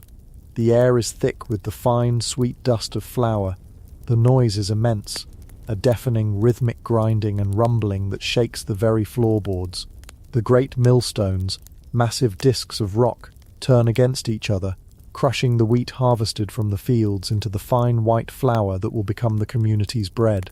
The monk who works here, the miller, is dusted from head to toe in white, a ghostly figure in the dim light. He doesn't need to be told when the work is done. He feels it in the vibrations of the building, hears it in the subtle change in the rhythm of the stones. This mill is the monastery's power station, its mechanical heart, turning the energy of the river into the energy of food. It is a masterpiece of medieval engineering, a testament to the monk's ingenuity. And where there is grain and water, there is another, equally important product. Let's move to the building next door, from which a warm, malty, almost sweet smell is emanating. This is the brew house. Yes, monks were master brewers, but this wasn't about throwing a kegger on a Saturday night. In a world where water could be dangerously contaminated, beer, or more accurately, ale, was a staple of the diet. It was safe, nutritious, and calorie-rich. It was often called liquid bread, and for good reason. The brewing process, the boiling of the water, killed off harmful bacteria, making it a much safer beverage than drawing water directly from a well or river. Inside the brewhouse, it's warm and steamy. Great copper vats bubble away, tended by a brewmaster monk who knows his craft with the instinct of a scientist. He understands the delicate dance of malted barley, water, yeast and temperature. He knows that a slight variation can ruin an entire batch. The ale they produce is not the strong, hoppy craft beer you might be used to. It's a small beer, low in alcohol, intended to be drunk throughout the day, even by the children in the monastery's school if it had one. It was a source of hydration and nutrition, a small, warm comfort in a life that had few of them. The success of the brew was another small daily miracle. a tangible blessing that could be tasted and felt. The monastery's industry continues. Let's walk towards the sound of a hammer striking metal, a sharp ringing clang that cuts through the other sounds of the grounds. This is the forge. Inside, it's a vision of controlled chaos. The air is hot and smells of coal smoke and hot iron. The blacksmith monk, a man of considerable strength, his face smudged with soot and sweat, pumps the great bellows with his foot, forcing air into the heart of the forge until the coals glow with an almost white-hot intensity. He pulls a piece of iron from the fire, and it glows like a captured piece of the sun. With tongs he places it on the anvil and begins to strike. The hammer rises and falls, and with each blow sparks fly like angry fireflies. He is not just a labourer, he is an artist, a sculptor in iron. He is shaping a new ploughshare to replace a broken one. He is forging hinges for a new door, nails for a new roof, tools for the masons and the carpenters. He is creating the hardware that holds the entire physical world of the monastery together. His work is loud, hot, and dangerous, a world away from the quiet contemplation of the chapel. But it is no less essential, and all around us we see the results of other forms of labourer. The very walls of the cloister, the soaring arches of the church, are the work of generations of masons, monks who learned the secrets of stone. You can see their marks, tiny personal signatures, chiselled into the blocks they laid. They were building not just for themselves, but for monks who would live here hundreds of years in the future. Their work was an act of faith, a belief in a future they would never see. The wooden roof trusses, the intricately carved choir stalls, the simple wooden bowls in the refectory, all are the product of the carpenter monks, their hands skilled with the saw, the chisel, and the plane. The Labora is everywhere. It's in the infirmary, where a monk with knowledge of herbs tends to the sick, his garden a living pharmacy of medicinal plants. It's in the kitchens, a place of organised steaming chaos, where the day's meals are prepared on a massive scale. It's in the tannery, a foul-smelling place downriver, where animal hides are turned into leather for shoes, belts and bookbindings. It's in the guest house, where a hostella monk provides hospitality to travellers, a core tenet of the Benedictine rule. This life of physical toil was not seen as a punishment. It was a spiritual discipline. It was a way of humbling the body, of quieting the ego. When your back aches and your hands are raw, there is little room for pride. It was a way of connecting with the earth, with the rhythm of the seasons, with the fundamental reality of human existence. It was a way of serving God, not just with the soul but with the body, with every muscle, every drop of sweat. The blisters on your hands are a testament to your devotion, as holy in their own way as the calluses on your knees from prayer. And so the day passes, punctuated by the ringing of the bells calling the community back to the church for the various prayer offices. Terce, sext, nun. The monks leave their fields, their workshops, their animals. They wash their hands and faces, the dirt of the earth mingling with the holy water. They file back into the sacred space, their voices perhaps a little rough from calling to the oxen, joining once more in the perfect unearthly harmony of the chant. The two worlds, the sacred and the profane, the spiritual and the material, are not separate. They are woven together, each one giving meaning to the other. The prayer gives purpose to the work, and the work gives substance to the prayer. But as the day begins to wane, and the long shadows stretch across the monastery grounds, the nature of the work begins to shift for some. The heavy physical labour of the fields and workshops is done for the day, but for a select group of monks, the most important work is just beginning. This is the second half of our story. We leave behind the world of Labora, the toil of hands, and we enter the hushed, sacred domain of the Ledor, to read, to study, to preserve. Let's step back inside, into the cloister. Usually, one side of this covered walkway, the one that gets the most sunlight, is partitioned off. This area is the scriptorium. There is no grand ornate library building like you might imagine. In the early medieval period, it was often just this, a space dedicated to the most vital task the monastery performed for the outside world, a task far more important in the long run than growing wheat or forging iron. This was the monastery's role as the hard drive of civilization. Step into the scriptorium. The first thing you notice is the silence. It is a profound, concentrated silence, deeper even than that of the church. The only sound is the gentle, rhythmic scratch of a quill on parchment. It's a dry, whispering sound, the sound of knowledge being given physical form. The monks here are not the brawny, sun-weathered men from the fields. These are often older monks, or those with a scholarly disposition, or those whose hands are nimble and steady. They are hunched over tall, slanted desks. The light is everything here. They work by the natural light of the sun, positioned to catch its rays for as long as possible. Candles or lamps are forbidden. The risk of fire, the ultimate enemy of a library, is simply too great. When the light fades, the work stops. The work they are doing is almost unimaginably painstaking. They are creating books, not printing them, not photocopying them. They are creating each book, letter by hand. In an age of widespread illiteracy, where empires had risen and fallen, where cities had crumbled and libraries had been burned, these quiet men in this silent room were the guardians of the flame. They were saving the accumulated wisdom of the ancient world from being extinguished forever. Let's look closer at the process. It doesn't begin with writing. It begins with the surface you write on. Forget your crisp, cheap, mass-produced paper. That doesn't exist yet. What they are writing on is vellum or parchment. And what is that? It's animal skin. The creation of a single page of a manuscript is a minor epic of labour in itself. It starts in the tannery, with the skin of a calf vellum, or a sheep parchment. The skin is soaked in a lime solution for days to loosen the hair and fat. Then it's stretched taut on a wooden frame, tight as a drumhead. The monk then takes a special curved knife, a lunellum, and begins the repulsive but necessary work of scraping. He scrapes and scrapes, removing every last trace of hair and flesh. The skin gets thinner and thinner, more and more translucent. After scraping, it's treated with pumice stone and chalk, rubbing it for hours to create a smooth, almost velvety surface that will accept the ink. Just think about that. A single book of 200 pages might require the skins of 100 sheep. The very material of the book is a herd of animals, a testament to the monastery's agricultural wealth.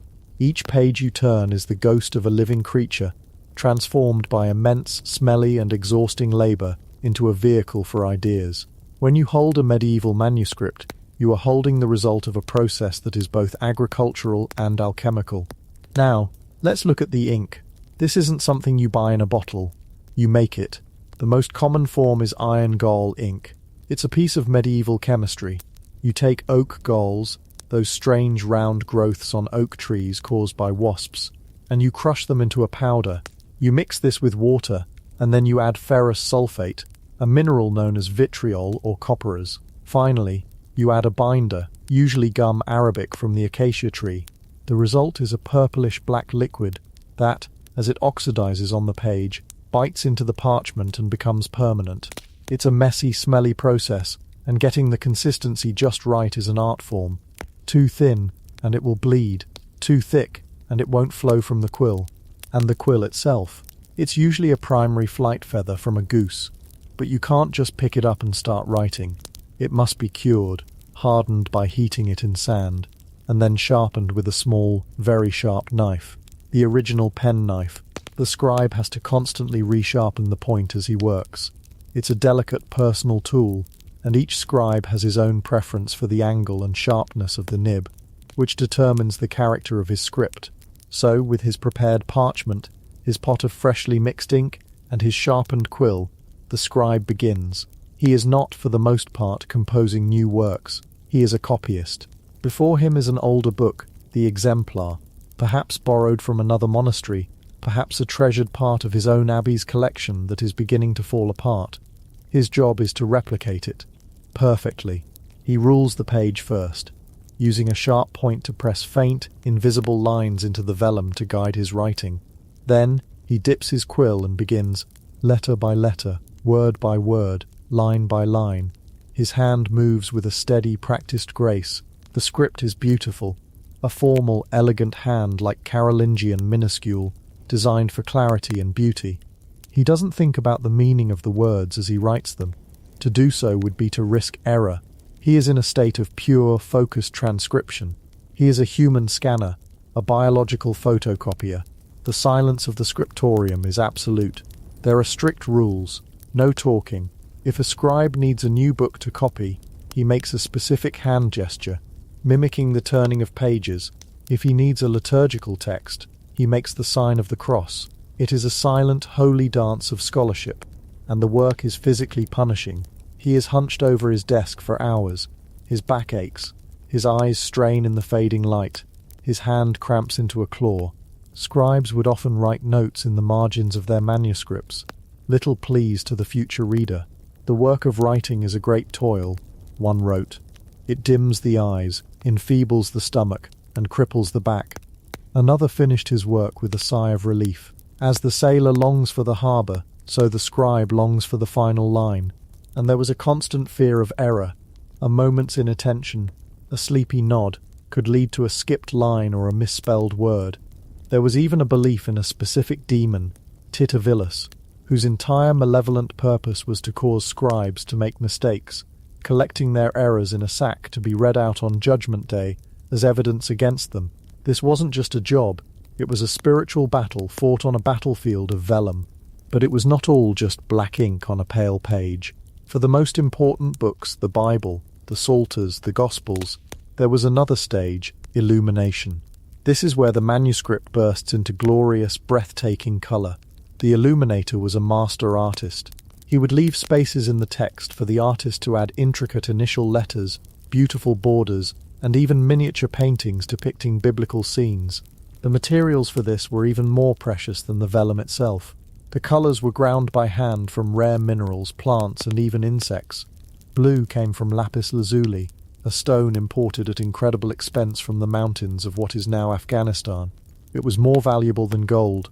Green came from malachite, red from vermilion, derived from the mineral cinnabar, or from the crushed bodies of Kermes insects. And, of course, there was gold. Real gold, beaten into impossibly thin sheets called gold leaf. The artist would breathe on the page to create a faint layer of moisture, then delicately lay the gold leaf down. After it set, he would burnish it with a smooth stone or a dog's tooth until it shone with a divine, otherworldly light. To look at an illuminated manuscript is to understand that these were not just books. They were sacred objects. They were treasures. The sheer investment of labour, of wealth, of artistic genius in a single volume is staggering to the modern mind. Accustomed to disposable paperbacks and fleeting digital text, this book was meant to last for 1,000 years. It was an offering to God, a physical manifestation of the beauty and importance of His Word. And what were they copying in these silent rooms? What knowledge were they so painstakingly preserving? The core of any monastic library was, of course, the Bible, and the writings of the Church Fathers, Augustine, Jerome, Gregory the Great. These were the foundations of their faith. But they copied so much more. They copied the great works of classical antiquity, Virgil's Aeneid, the comedies of Terence, the speeches of Cicero, the scientific and medical texts of the Greeks and Romans. They may not have always understood or agreed with these pagan authors, but they believed that all knowledge ultimately came from God, and that it was their duty to preserve it. And so these monks, living lives of radical separation from the world, became the unlikely saviours of that world's intellectual heritage. While Europe outside the monastery walls was plunged into the so-called Dark Ages, a period of fragmentation, violence and loss, these scriptoria were islands of light, of memory. They were the bridge across which the wisdom of Rome and Greece travelled to reach the Renaissance, and eventually, our own time. The monastic library was not a public lending library. It was a treasure vault. Books were stored in chests or cupboards, sometimes chained to the shelves to prevent theft. A single book was worth a fortune, as much as a small farm. To be the librarian was a position of immense trust. He was the keeper of the keys, the guardian of the treasure.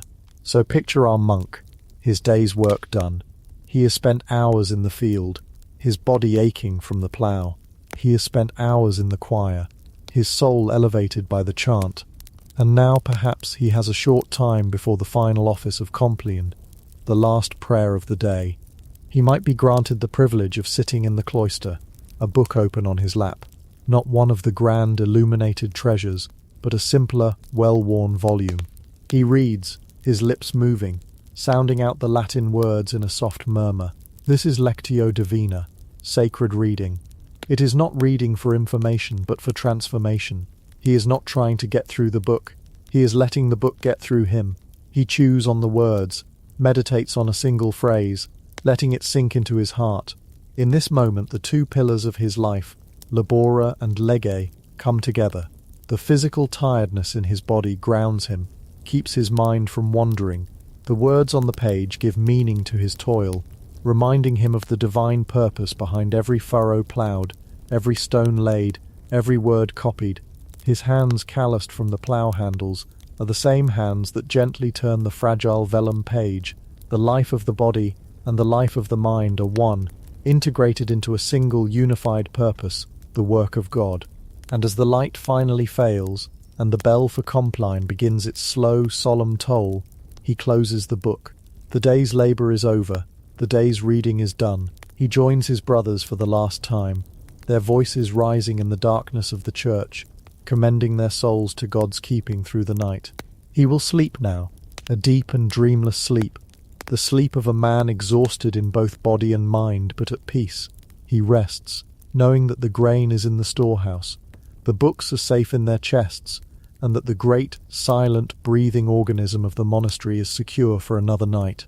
And he knows, with absolute certainty, that when the bell rings in the pre-dawn blackness, he will rise and do it all again, for the work is never truly finished, the prayer is never ending, and in this perfect, relentless rhythm of toil and thought, he has found his life, his purpose, and his salvation. Chapter 4. The Rule and the Refectory. Sustenance, silence and obedience. And in this perfect, relentless rhythm of toil and thought, he has found his life, his purpose, and his salvation. But that rhythm, that certainty, isn't an accident. It doesn't spring from the earth like the wheat, nor does it descend from the heavens in a vision.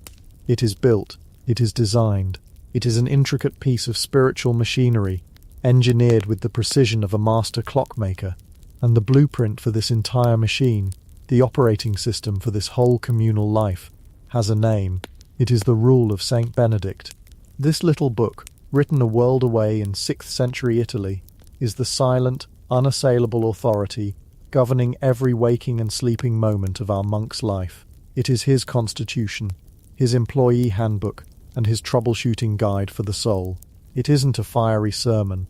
Its tone is remarkably practical, almost like a manual for assembling a very complicated piece of furniture, except the furniture is a community of men, and the goal is the salvation of their souls. The rule dictates the hours of prayer, the nature of the work, the hierarchy of the monastery, and perhaps most profoundly, it dictates the details of his most basic human needs, what he wears, where he sleeps, and what he eats. Let us follow our monk then, as the day's work concludes. The light is fading, the tools have been cleaned and put away, and the weary satisfaction of a day's labour settles into his bones. Another bell rings, this one not for prayer, but for sustenance. He joins the slow, silent procession of his brothers, their woolen robes making a soft, shuffling sound on the stone floors of the cloister. They are heading for the refectory.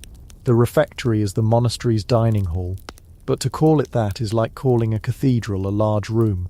It is a space designed for a specific spiritual purpose that just happens to involve eating. The room is long and tall, with a high timbered ceiling from which the last of the day's light filters down in dusty shafts. Long, narrow wooden tables, worn smooth by centuries of use, are arranged in rows. There are no elaborate decorations here.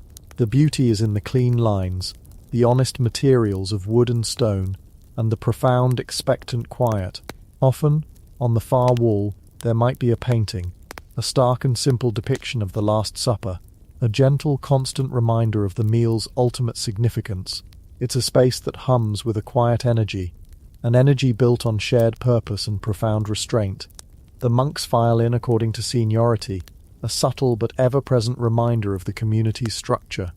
The abbot and the senior monks take their places at the head table, slightly elevated. Our monk finds his spot on a simple wooden bench. Before him is a pewter or wooden bowl, a cup, and a spoon. There is no clatter of silverware, no jostling for position, no chatter. The silence is the most striking feature. It is not an awkward silence, not the kind that begs to be filled. It is a deliberate, functional, and deeply respected silence. It is a tool, In our world, a meal is often a celebration of sociability. We talk, we laugh, we argue, we connect over food. The modern dinner table is a stage for human interaction. But here, in the refectory, the purpose is inverted.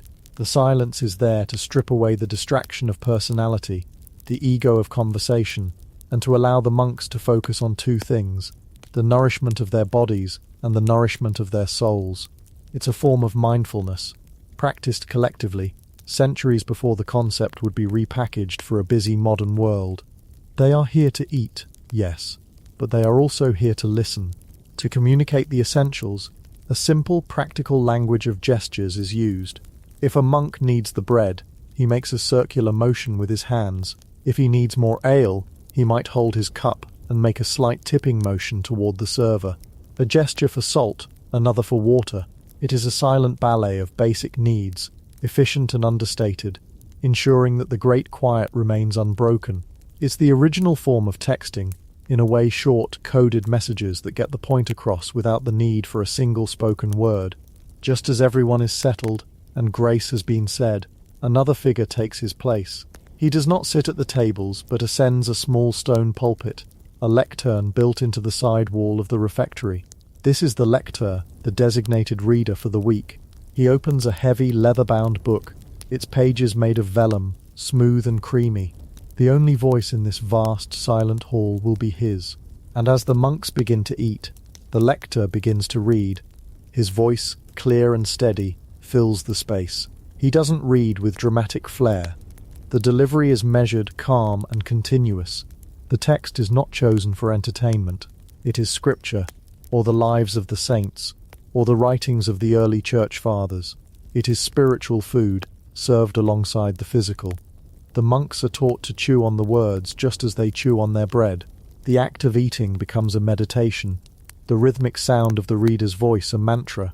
Imagine it, the soft scrape of spoons in bowls, the gentle gulp of ale, and the steady, resonant drone of a single voice reading in Latin. It's a soundscape designed to calm the mind and elevate the spirit, turning a simple meal into an act of communal worship. The lector's role is a serious one. He prepares all week practicing the Latin, ensuring he can read the passage smoothly and clearly. A mistake, a stumble over a difficult word, would be a jarring note in this carefully composed symphony of silence. For the brothers listening, it is an exercise in focus. Their minds might wander, of course, to the ache in their back from the fields, to a difficult passage they were copying in the scriptorium, to a fleeting memory of the world outside. But the reader's voice is always there to gently pull them back, a constant soothing anchor in the present moment. So, what are they actually eating, these silent, contemplative men? What is in those wooden bowls? If you were expecting grand medieval feasts, you would be sorely mistaken. The monastic diet is a direct reflection of the principles of the rule of Saint Benedict: moderation, simplicity, and self-denial. The goal of food is not pleasure, it is sustenance. It is the fuel required to perform the work of God. The cornerstone of the meal, the absolute foundation of the monastic diet, is bread. Each monk would receive a generous portion, a pound or even more per day. This was their primary source of calories, the fuel for long hours of manual labour and prayer. The quality of the bread often depended on the wealth of the monastery and the status of the person eating it. The abbot and his guests might receive bread made from fine, sifted wheat flour, white and soft. The average monk would likely get maslin bread, a mix of wheat and rye, darker and denser. The monastery's servants or the poor who came to the gates for alms might receive bread made from barley or oats, which was coarser still. Bread was life, and its texture and colour told a story of one's place in the world. In the bowl alongside the bread would be the main course, which for much of the year was a thick vegetable stew known as pottage. This was the eternal, ever-evolving heart of the kitchen. A great cauldron would be simmering over the fire day in and day out. Into it would go whatever the monastery gardens and fields provided. The base was often peas or beans, boiled down to a thick porridge-like consistency. To this would be added the produce of the season: onions, leeks and garlic for flavour, root vegetables like turnips and parsnips for substance, and leafy greens like kale or chard. The monastery's herb garden, the herbularius, would provide seasoning, sage, thyme, parsley, rosemary. Pottage was not a dish with a fixed recipe. It was a living thing. Leftovers from one day would form the base for the next. It was the medieval equivalent of the perpetual stew, a thrifty and practical way to feed a large community. On some days it might be thin and watery, on others thick and savoury. It was rarely exciting, but it was hot, filling and nourishing. It was the taste of humility, the flavour of a life stripped down to its essentials. While we fret over finding a new recipe for dinner, the monk's question was simpler. What greens did the garden brother harvest today to liven up the same pottage we had yesterday? To drink there was ale or beer. In a world where water sources were often contaminated and unsafe, brewing was not a luxury, it was a public health initiative. The process of boiling the water and fermenting the grain killed off harmful bacteria, making ale the safest and most common daily beverage for everyone, from children to old men. Monastic ale was typically brewed in-house, and was a source of both pride and significant calories. It would have been thick, nutritious, and likely much lower in alcohol content than most modern beers. More of a liquid bread. In regions where grapes grew well, such as in France or Italy, wine would take the place of ale, but the principle was the same. The rule of Benedict allows for a hemina of wine per day, a measure scholars still debate, but it comes with a stern warning that it should be taken with gratitude and without grumbling, if for whatever reason it isn't available. The message is clear. This is fuel, not a party. The monastery was a largely self-sufficient community, and its gardens were vital. The kitchen garden would be meticulously planned and tended, providing the fresh produce for the pottage. There would also be an orchard for fruit, apples, pears, plums, and cherries in season. These were a welcome touch of sweetness in a diet that was otherwise overwhelmingly savoury and starchy. Fruit could be eaten fresh, or preserved by drying or cooking down into conserves to last through the long winter months. But what about the food that is most associated with the medieval period? The great roasts, the pies, the mountains of meat. Here we come to one of the most significant prohibitions in the rule. Chapter 39 of the Rule of St. Benedict states it quite clearly. Let the flesh of four-footed animals be abstained from altogether by all. This was a radical departure from the diet of the secular world, where meat was a sign of wealth and status. The reasoning was theological. Meat was considered a heating food, one that inflamed the passions and stirred up carnal desires, making the pursuit of a chaste, contemplative life more difficult. Abstaining from it was an act of asceticism, a daily reminder of their renunciation of worldly pleasures. For a monk, turning down a piece of beef was not a dietary choice, it was a spiritual statement. However, the medieval mind was nothing if not ingenious when it came to interpreting rules. The prohibition was specific: the flesh of four-footed animals. This left a world of possibilities. Fish, for example, was perfectly acceptable. Monasteries, whenever possible, were built near rivers or lakes, and many maintained their own sophisticated fish ponds, ensuring a steady supply of carp, pike, perch, and eels. On feast days, the simple pottage might be supplemented with a piece of baked or salted fish. And what of things that fly? Birds were not four-footed animals, and so fowl, chicken, duck, geese were often permitted, though typically reserved for feast days or for feeding important guests. The line drawing could lead to some rather creative zoological classifications. In some coastal monasteries, puffins were classified as fish because they spent so much time in the water. The beaver, with its scaly tail and aquatic habits, was a subject of much debate. Was it an animal or a fish? Often, for dietary purposes, it was conveniently declared a fish. These weren't necessarily acts of cynical rule-breaking, but reflections of a different way of seeing the natural world, a world where such loopholes seemed perfectly logical. There was also one very important exception to the no-meat rule: the sick. In the infirmary, where ill or elderly monks were cared for, the rules were relaxed. The infirmera, the monk in charge of the sick, was permitted to serve meat to his patients to help them regain their strength. This was an act of compassion, a recognition that the needs of the body sometimes had to take precedence. It also created a slightly awkward situation where the infirmary, the place of sickness, was the only part of the monastery where you could reliably get a taste of roasted meat. One imagines that as monks grew older, the appeal of being declared very weak and in need of sustenance might have grown considerably. The rhythm of the monastic diet was not static, it ebbed and flowed with the liturgical calendar. The year was divided into periods of fasting and feasting. The 6 weeks of Lent leading up to Easter were a time of intense austerity. During Lent, not only was meat forbidden, but often so were eggs and dairy products, known as lacticinia. The diet would be stripped back to its barest essentials: bread, water, and simple vegetable pottage. Meals might be reduced to just one per day, taken in the late afternoon. It was a time of collective, communal hunger, a physical participation in the suffering and sacrifice of Christ.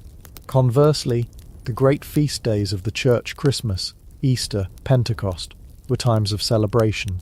On these days the rules would be relaxed. The community might enjoy better quality bread, a richer pottage perhaps made with milk or butter, fish, fowl, eggs, and special treats like honey cakes or fruit pies.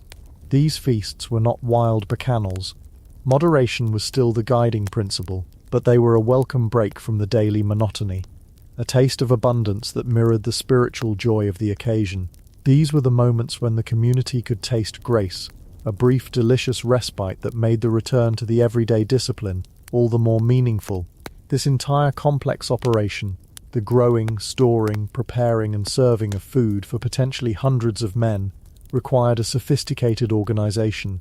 This was the monastery's engine room, and it was run by a team of monks with very specific and important jobs.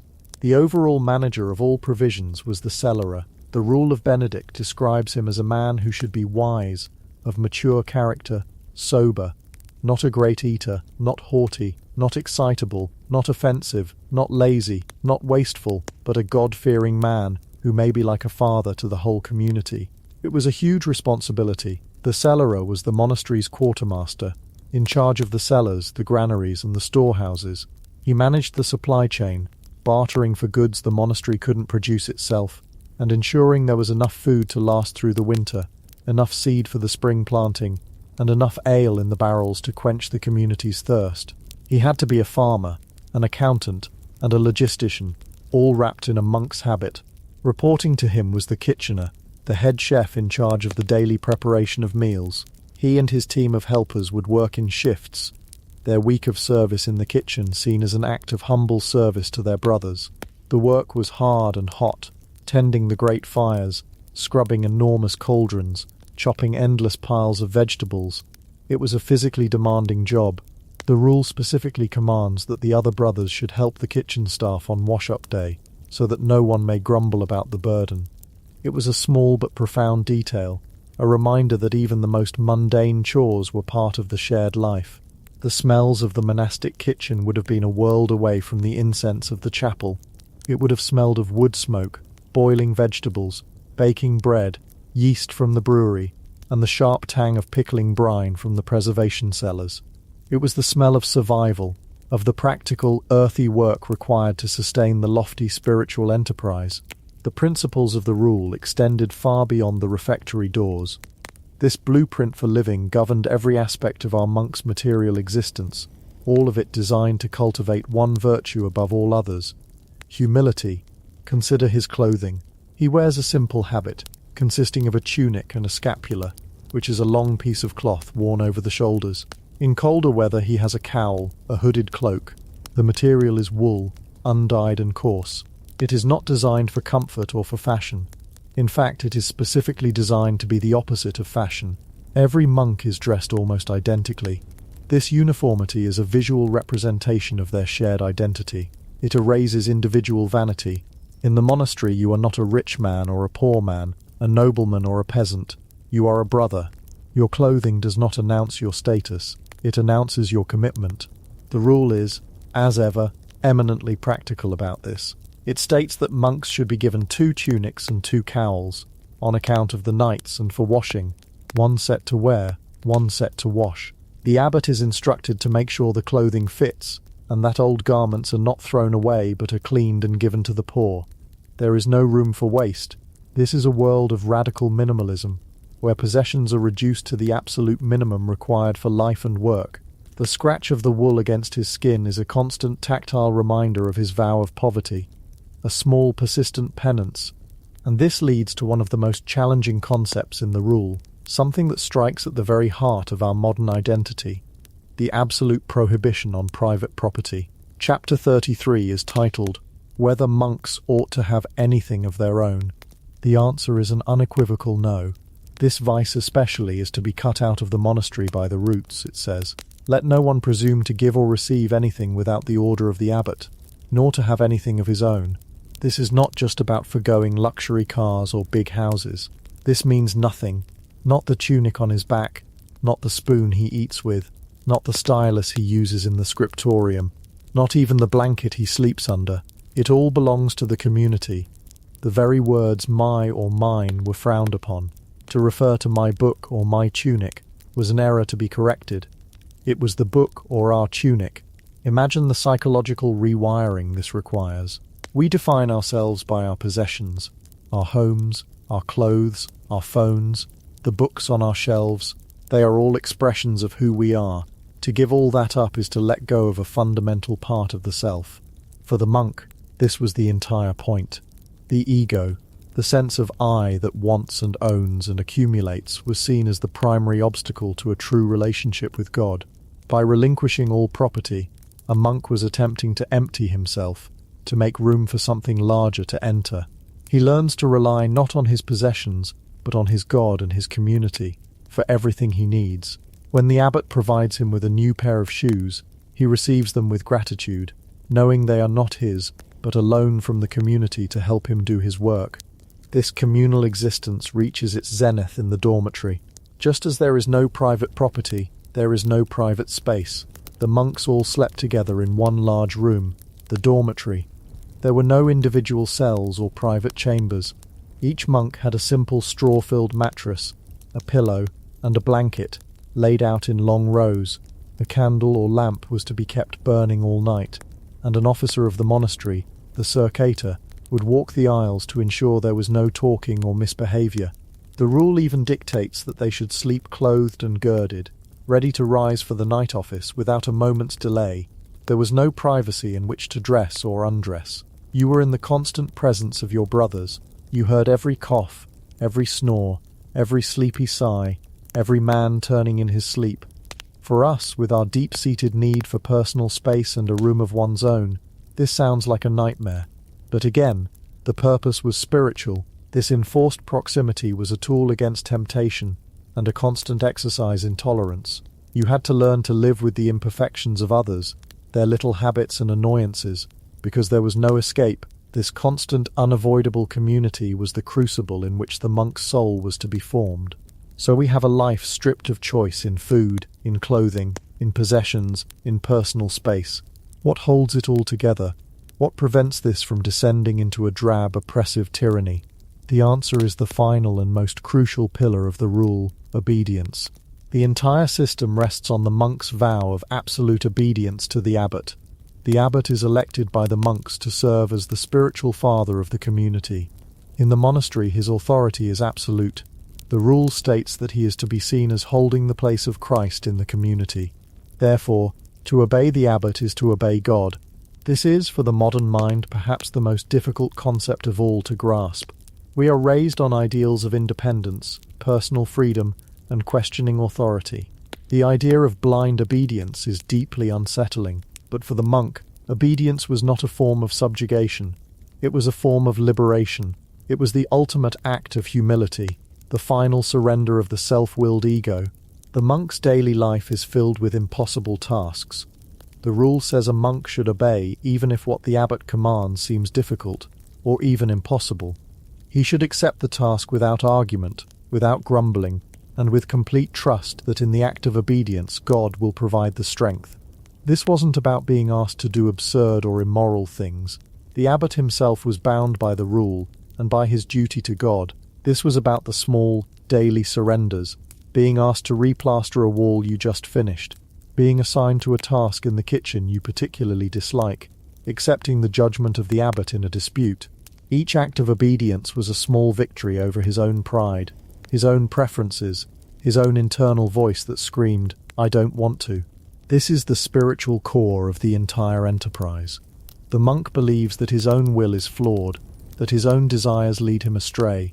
By surrendering his will to the abbot, he is in essence trying to align his will with the will of God.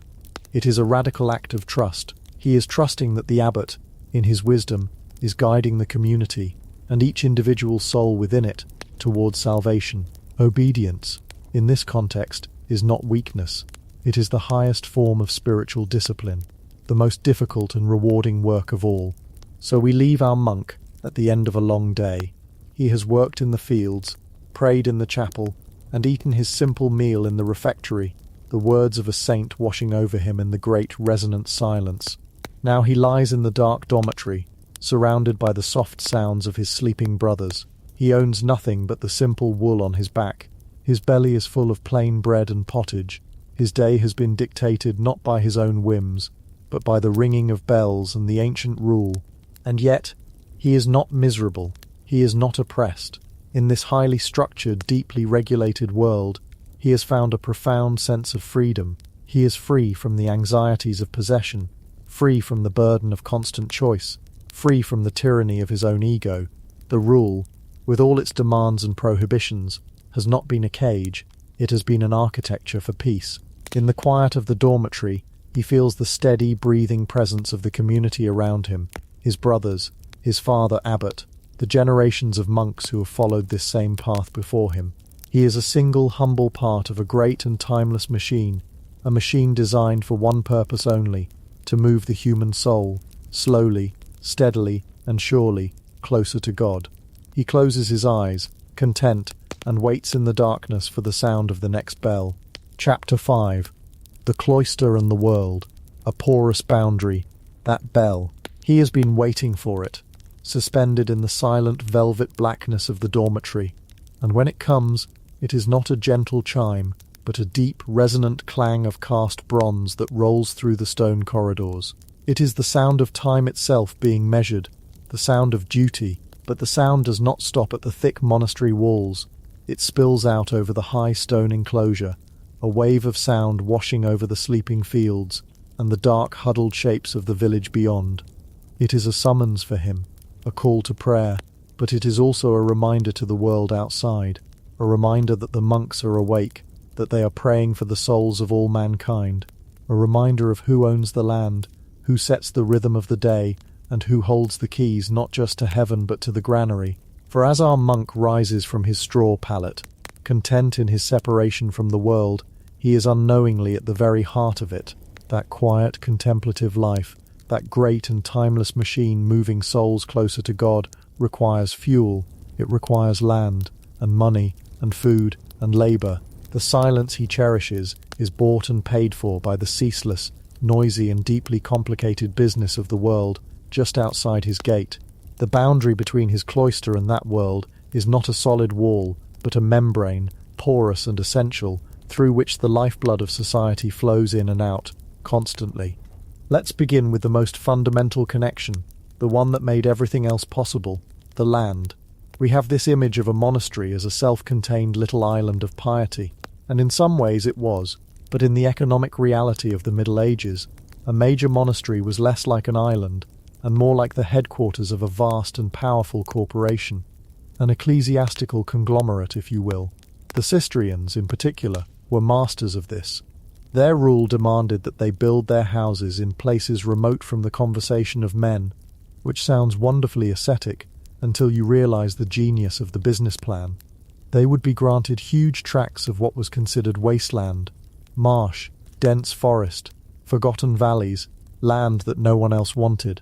And then, through breathtaking feats of engineering, organization and sheer grit, they would transform it. They drained the swamps, creating lush pasture land. They cleared the forests, turning them into productive timber operations and arable fields. They were pioneers in agricultural technology, the Bill Gates of sheep farming and water management. A great Benedictine or Cistercian house might control tens of thousands of acres. This wasn't a little garden out back for growing herbs. This was an empire. The monastery didn't just own the land, it owned everything on it. The forests teeming with game and timber, the rivers with their fish and the power to turn a mill wheel, the quarries with their stone, and most importantly the people. The peasants who lived in the villages scattered across the monastic estates were, for all intents and purposes, part of the property. They were tied to the land by a complex web of feudal obligations that was, shall we say, not particularly negotiable. This was not a wage-earning job you could quit. You were born on the abbot's land, you worked the abbot's land, and you died on the abbot's land. The entire monastic year, just like the peasant's year, was governed by the agricultural calendar, running in a parallel track to the liturgical calendar. The monks were praying for a good harvest, and the peasants were out in the fields making it happen. The monastery's granges, essentially large, centralized farms, were run with remarkable efficiency. These were managed by lay brothers or appointed officials, and they were the engine rooms of the monastic economy. Here they practiced crop rotation, selective breeding of livestock, and large-scale production of wool, wine or grain, depending on the region. The wool from the great monastic flocks of England, for example, was famous across Europe and was a cornerstone of the entire national economy. Think of it, thousands upon thousands of sheep, all owned by men who had taken a vow of poverty. The irony is as thick and warm as the woolen cloaks they produced. For the peasant working on a monastic estate, the monastery was their landlord, their employer, and their government all rolled into one. They owed the monastery a certain number of days of labour each week, the boon work, tilling the Lord's fields, mending his fences, digging his ditches. On top of that, they paid rent, not usually in cash but in kind, a portion of their own harvest, a certain number of chickens, a dozen eggs, a measure of honey. Everything was accounted for. The monastery had a reeve or a bailiff, a local manager who made sure everyone met their obligations. These were men who knew how to count. And then there were the fees. You wanted to get married? There was a fee for that. You inherited your father's meagre strip of land? A fee for that. The heriot, which was often the family's best animal. You wanted to grind your grain into flour? You had to use the monastery's mill, and of course there was a fee for that. The miller would take a portion of your flour as payment. You wanted to bake that flour into bread? You had to use the monastery's oven. Fees. It was a closed economic system. And the house, the Lord's house, in this case always won. This relationship could be paternalistic and, in some cases, genuinely beneficial. A monastic landlord was often more stable and predictable than a secular lord, who might be prone to expensive wars or whimsical cruelties. The monks, at least in theory, were bound by Christian principles of charity and justice. They were less likely to suddenly raise rents to fund a new suit of armour. Their time frames were eternal, not personal. They planned for the centuries, not just the next season. They kept meticulous records, which gave a certain amount of legal stability to their tenants. But let's not romanticize it too much. If you were a peasant who couldn't meet your obligations, the monastery could and would evict you. If there was a dispute over land, the monastery had its own court, the manorial court, where the abbot's representative was the judge. Guess who usually won those cases? The system was designed for accumulation and preservation of the monastery's wealth, which, in their view, was God's wealth. Your personal struggles were, regretfully, a secondary concern. Imagine the soundscape of this life. From the monastery you hear the serene, ordered cycle of bells marking the hours of prayer. From the fields you hear the grunt of the ox, the shout of the ploughman, the rhythmic swish of the scythe, the lowing of cattle. The two soundscapes are entirely different, yet inextricably linked. The prayer in the chapel is funded by the sweat in the field.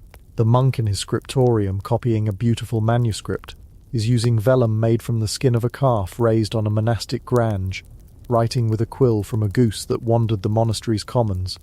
His simple meal of bread and ale is the direct product of the feudal system that surrounds him. He can dedicate his life to God precisely because hundreds of other people are dedicated, by birth and by law, to him. It is the great unacknowledged paradox at the heart of the cloistered life. The withdrawal from the world was made possible only by a deep and masterful control of it. This control extended beyond the fields. The monastery was a major centre of local trade. It was a huge consumer. It needed salt for preserving meat, iron for tools, lead for the roofs, wine for the mass, and for the abbot's table, if the local climate wasn't suitable for vineyards. This meant merchants were a common sight at the monastery gates, their mules and carts laden with goods. Monasteries often had the right to hold their own markets or fairs, granted by royal charter. These events would transform the quiet precinct into a bustling hub of commerce. People would come from miles around to buy, sell and trade. There would be livestock auctions, stalls selling pottery and cloth, entertainers, and undoubtedly a fair few pickpockets working the crowd. For a few days a year, the line between the sacred and the profane became very blurry indeed. The monastery would collect taxes and fees from every transaction, of course, further filling its coffers. This income was essential. Maintaining these vast stone buildings was ruinously expensive. The lead on the roof of a great abbey church alone was worth a fortune. The structure was in a constant state of needing repair, a constant battle against gravity and damp. The timeless machine was also a very costly one to maintain. So the monastery stands not as an escape from the medieval economy, but as one of its most powerful and sophisticated engines. It is a landowner, an agricultural innovator, a feudal lord, a centre of production, and a commercial hub. Our quiet monk, lost in his prayers, may feel he has left the worldly concerns of wealth and property behind, but in reality, he is living in the corporate headquarters. He is sleeping in the boardroom of a holy enterprise, whose business was everywhere, and the bell that calls him to prayer is also the factory whistle for an entire landscape, a sound that signifies not just the glory of God, but the turning of the great, heavy, and often unforgiving wheel of the medieval world. Now, if the monastery's land holdings were the foundation of its connection to the world, then the monastery gatehouse was the front door, the reception desk, and the emergency room all in one. This was the primary point of contact, the place where the two realities, the ordered, prayerful life within and the chaotic, needy world without, met face to face. And the monk tasked with managing this interface was the almoner. The almoner's job was rooted in one of the central tenets of Christian monasticism, charity, or caritas. The rule of Saint Benedict is very specific on this point. All guests who present themselves are to be welcomed as Christ. It also commands that the monastery should provide for the poor and the stranger, for they are the special representatives of Christ. This was not just a nice suggestion, it was a sacred duty, and the almoner was the man who made it happen. His office, the almonery, was usually located right near the main gate, for a very practical reason. You wanted to help the poor without having them wander through the cloister during Vespers. So let's picture the scene at the gatehouse of a large abbey on any given morning. There is a crowd, not an orderly queue, but a shuffling, murmuring mass of human need. These are the local poor, the widows, the orphans, the men who can no longer work in the fields due to age or injury, the families whose crops failed. They are joined by travellers, the vast floating population of medieval Europe. There are pilgrims on their way to a distant shrine, itinerant workers looking for a job, messengers, and sometimes less savoury characters, drifters, beggars, and petty criminals hoping for a free meal. They all gather at the gate, drawn by the monastery's reputation for charity. The almoner, perhaps with a couple of lay servants to help him, would be responsible for distributing the daily dole. This was typically leftover food from the monastery's kitchens. We shouldn't imagine gourmet meals. It would be bread, coarse, dark, but filling, and a ladle of pottage, a thick vegetable stew, perhaps with some grains thrown in. Sometimes it was just ale, a source of calories and hydration that was often safer than the local water. The almoner had to be a shrewd judge of character. His job was to distinguish the deserving poor, the genuinely destitute members of the local community, from the sturdy beggars whom the authorities viewed with deep suspicion. He had to be compassionate, but also practical. The monastery's resources were large but not infinite. He kept lists. He knew the local families. He knew who was truly in need and who was simply trying their luck. It was a role that required a tender heart and a thick skin. He would also distribute old clothes. The monks' habits, when they became too worn and patched for even their humble standards, were not thrown away. They were passed on through the almonry to someone who would be grateful for a cloak full of holes. Nothing was wasted. On certain feast days, the charity would be more elaborate. There might be a special distribution of food, or even small amounts of money. Some monasteries practiced the mandatum, the ritual foot-washing of the poor by the abbot and monks on Maundy Thursday, in imitation of Christ washing the feet of his disciples. For the poor chosen for this honour, it was a moment of profound spiritual significance. But it also came with a practical benefit. They were usually given a meal and a gift of money afterwards. Beyond the daily distribution, the almonry often functioned as a rudimentary social safety net. If a local peasant family's breadwinner died, the monastery might be the only thing standing between them and starvation. The almonry might provide them with a small pension of grain to see them through the winter. This wasn't pure altruism, of course. It was also a way of maintaining social order and reinforcing the monastery's role as the benevolent centre of the community. A landlord who lets their tenants starve is not a good manager, but the religious motivation was real and deeply felt. For the monks, these acts of charity were a form of prayer, a way of serving Christ through serving the poor.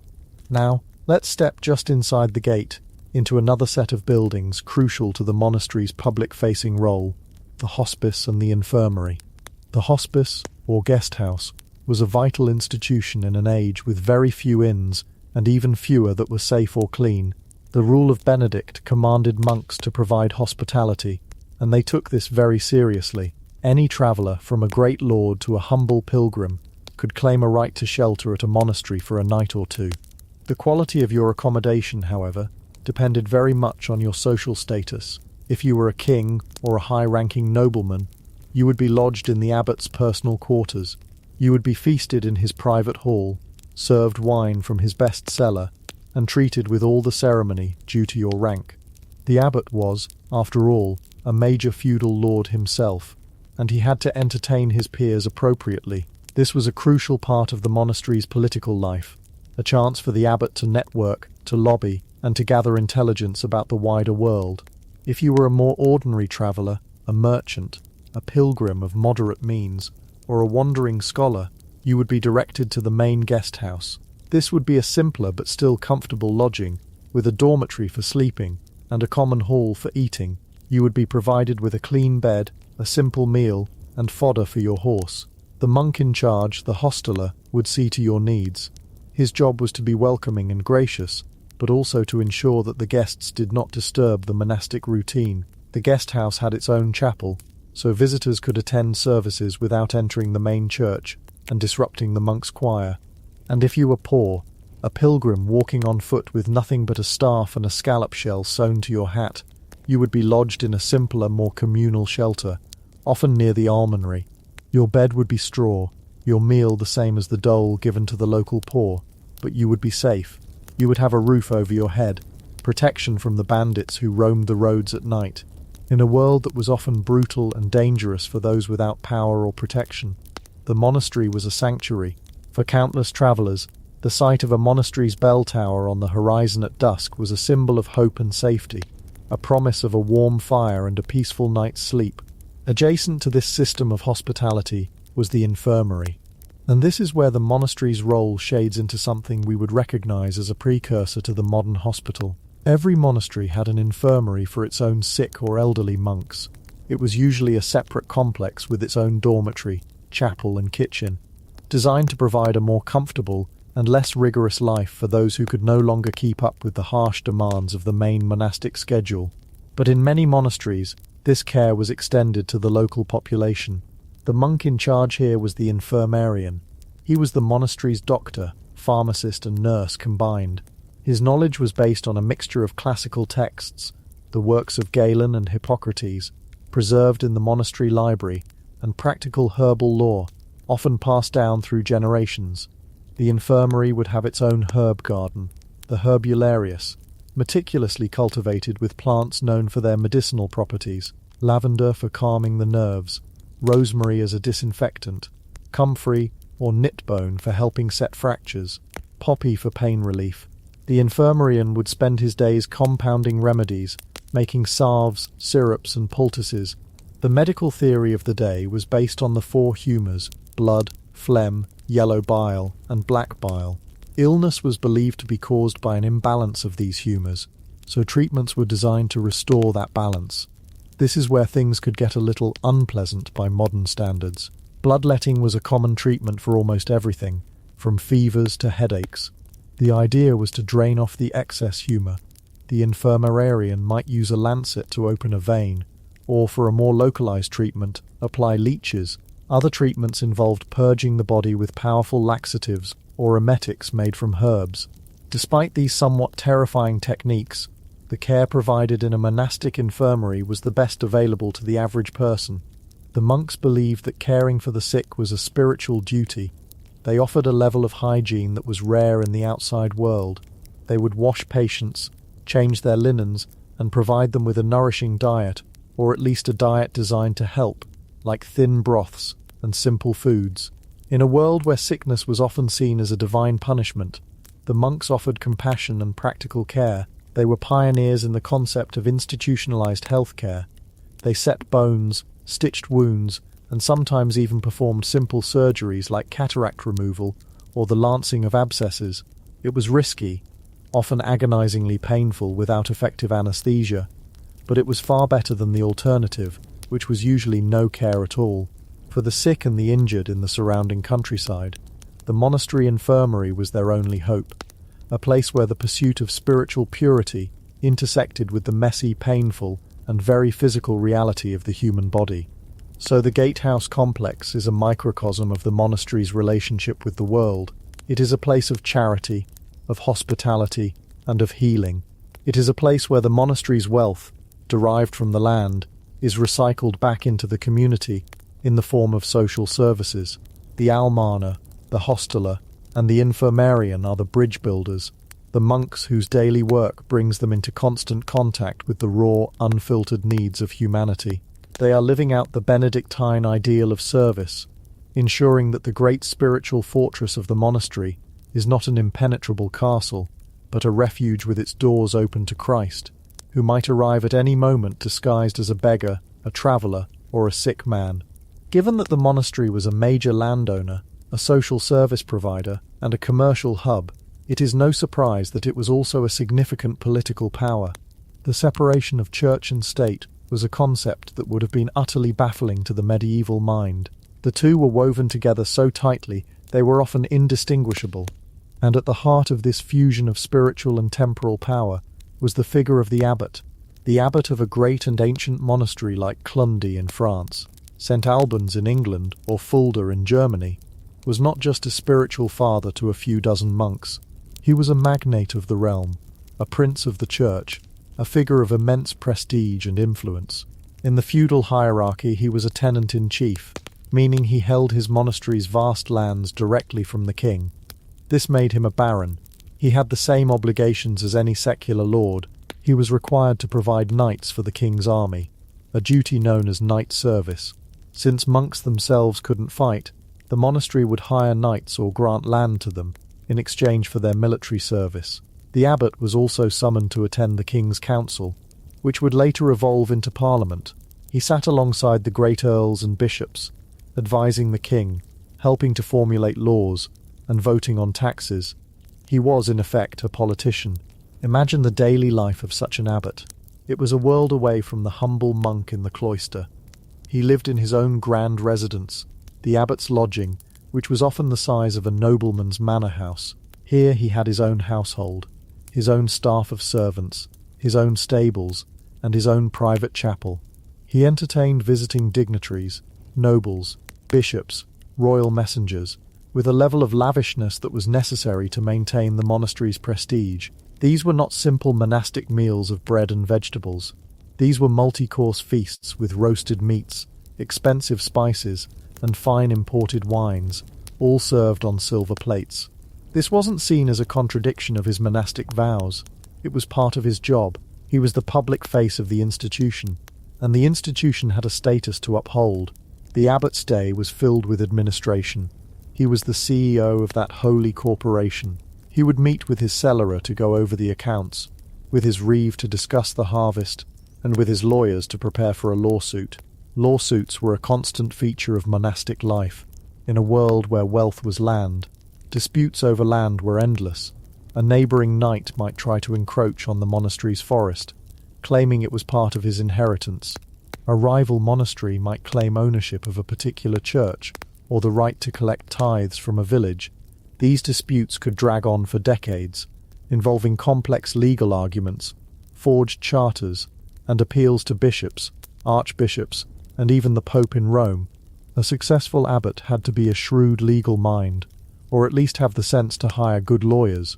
He was also a judge. The monastery held its own manorial courts, and for more serious offences, the abbot might have the right of pit and gallows, meaning the power to imprison and even execute criminals captured on his lands. The monastery's liberty, its area of legal jurisdiction, was a jealously guarded privilege. Within its boundaries, the abbot's authority, granted by the king, was supreme.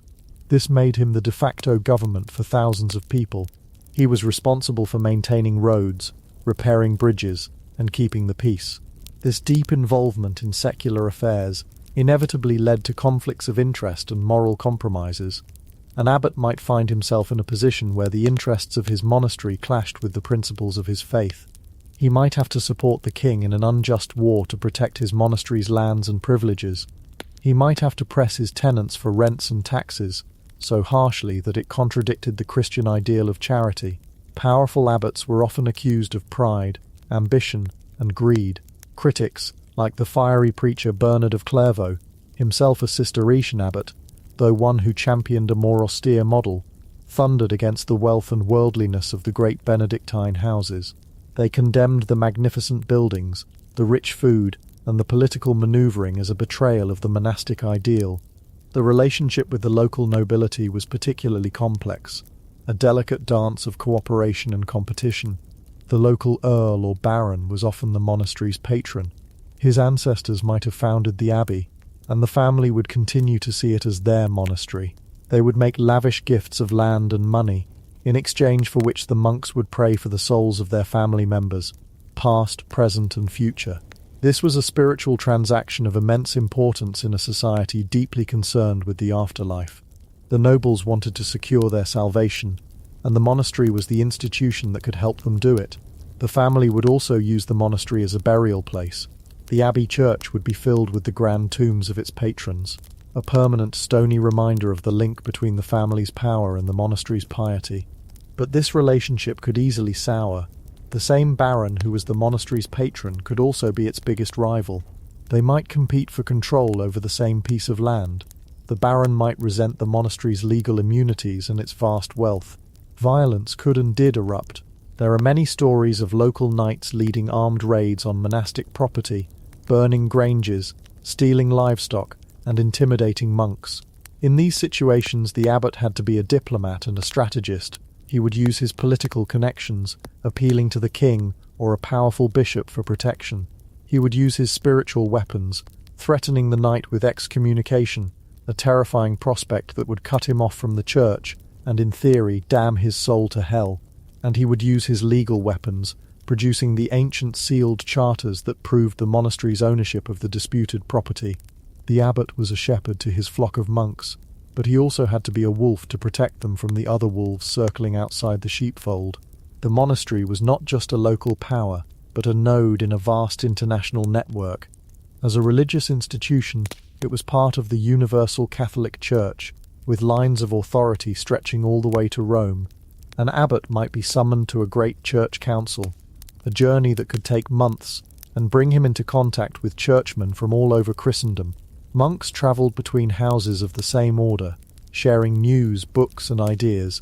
This created an intellectual and spiritual superhighway that crisscrossed Europe, transcending political borders. A new architectural style developed in France could appear in an English monastery within a generation. A philosophical text copied in a German scriptorium could be studied by a monk in Spain. In an age of localized, fragmented societies, the monastic network was one of the great unifying forces in European culture. So our abbot, as he sits down to write a letter to the king, or presides over his court, or negotiates a wool contract with merchants from Flanders, is operating at the very centre of medieval life. He is a testament to the fact that you cannot separate religion from power, or prayer from politics in this period. The monastery's spiritual authority gave it worldly power, and its worldly power was used to protect and enhance its spiritual mission. For the abbot, there was no contradiction. He was simply God's steward, managing God's property and protecting God's people. It was a heavy burden, a path fraught with temptation, and a role that required him to be as comfortable in a courtroom as he was in a chapel. He was the hinge on which the gate between the cloister and the world swung, and his efforts ensured that the gate remained open, allowing the monastery to shape the world, and the world in turn to shape the monastery. Finally, we come to the most profound way the world entered the cloister, not as a tenant, a beggar, a patient, or a political rival, but as a pilgrim. Pilgrimage was one of the defining features of medieval religious life, a spiritual journey that was also an act of physical endurance, a tourist trip, and a social phenomenon all rolled into one. And monasteries were premier destinations on the pilgrim's map. Why would someone undertake a long, dangerous, and expensive journey to a particular monastery? The answer, almost always, was relics. A relic was a physical object associated with a holy person, usually the bones of a saint, but it could also be an item of clothing they wore, an object they touched, or even an instrument of their martyrdom. In the medieval mindset, a relic was not just a historical artifact. It was believed to be imbued with the spiritual power, the virtus of the saint. The saint was not entirely gone. A part of them, a conduit to their presence in heaven, remained on earth in their physical remains. To be near the relic, to see it, to touch the shrine that contained it, was to be in the presence of the holy. It was the closest one could get to heaven, while still on earth. And so people came. They came seeking miracles. A farmer with a withered arm, a mother with a sickly child, a knight blinded in battle, a woman suffering from years of internal bleeding. They came in their thousands, hoping that the power of the saint, channeled through the relic, could cure their afflictions. They also came to do penance. A man who had committed a terrible sin might be ordered by his priest to go on a pilgrimage to a specific shrine as a way of atoning. They came to fulfill a vow, perhaps one made in a moment of desperation. "Dear Saint Cuthbert, if you save my ship from this storm, I swear I will visit your shrine at Durham." And they came simply to deepen their faith, to pray at a holy place, and to store up spiritual merit for their own souls. A monastery that possessed a powerful relic, the tomb of a founding saint, the head of a famous martyr, a piece of the true cross, became a major international attraction. The monastery of Saint Foy in Conques, France, had the remains of a young girl martyred by the Romans. Canterbury Cathedral in England had the shrine of St. Thomas Becket, the archbishop murdered in his own cathedral. Santiago de Compostela in Spain claimed to have the body of the apostle St. James himself. These places were the spiritual powerhouses of Europe. The arrival of pilgrims transformed a monastery. A great shrine church was designed with them in mind. It would have a wide ambulatory, a corridor that ran around the back of the high altar, allowing crowds of pilgrims to circulate and visit the various chapels containing relics, without disturbing the monks' services in the main choir. The atmosphere on a major feast day would be electric. The church would be a sea of people, a babble of different languages and dialects. The air would be thick with the smell of incense, melting candle wax and unwashed humanity. There would be the sound of priests chanting, choirs singing, and the constant murmur of pilgrims offering their prayers at the shrine. The shrine itself was the focal point. It was often an incredibly elaborate work of art, a casket made of gold and silver, studded with gemstones and decorated with enamel plaques depicting scenes from the saint's life. These were not just containers, they were expressions of devotion, made from the most precious materials on earth, to honor the even more precious contents within. Pilgrims would press forward, desperate to get close. They would leave offerings, a few coins for the poor, a wax model of the limb they hoped would be healed, or sometimes extravagant gifts from the wealthy, a golden chalice, a silk vestment, a deed to a piece of land. The shrine was a place of intense, raw emotion, of desperate hope, of tearful gratitude, of profound faith. And when a miracle was reported, a blind man suddenly regaining his sight, a cripple throwing away his crutches and walking, a wave of ecstatic fervour would ripple through the crowd. The church bells would peal, and the monks would lead a triumphant singing of the Te Deum, the great hymn of thanksgiving. Of course, there was a very practical side to all this piety. Pilgrimage was big business. The offerings left at the shrine were a major source of income for the monastery, funding the construction of ever grandiloquent churches and the acquisition of more land. A successful relic was a license to print money. This led to a fiercely competitive market for relics. Monasteries would go to extraordinary lengths to acquire them. They would be purchased for enormous sums, received as gifts from kings, or, quite often, stolen. The monks of a particular monastery might write a book, a furta sacra, or holy theft, proudly detailing how they cunningly purloined the body of a saint from a rival town, arguing that the saint clearly wanted to move to their more deserving institution. To promote their shrine, monks would write a saint's life, or hagiography, filled with dramatic stories and miraculous events. They would also compile books of miracle stories, testimonials from pilgrims who had been cured at the shrine. These were a form of marketing literature, designed to spread the fame of the saint and attract more pilgrims. Around the monastery, a whole service industry would spring up to cater to the visitors. Inns and taverns would provide food and lodging.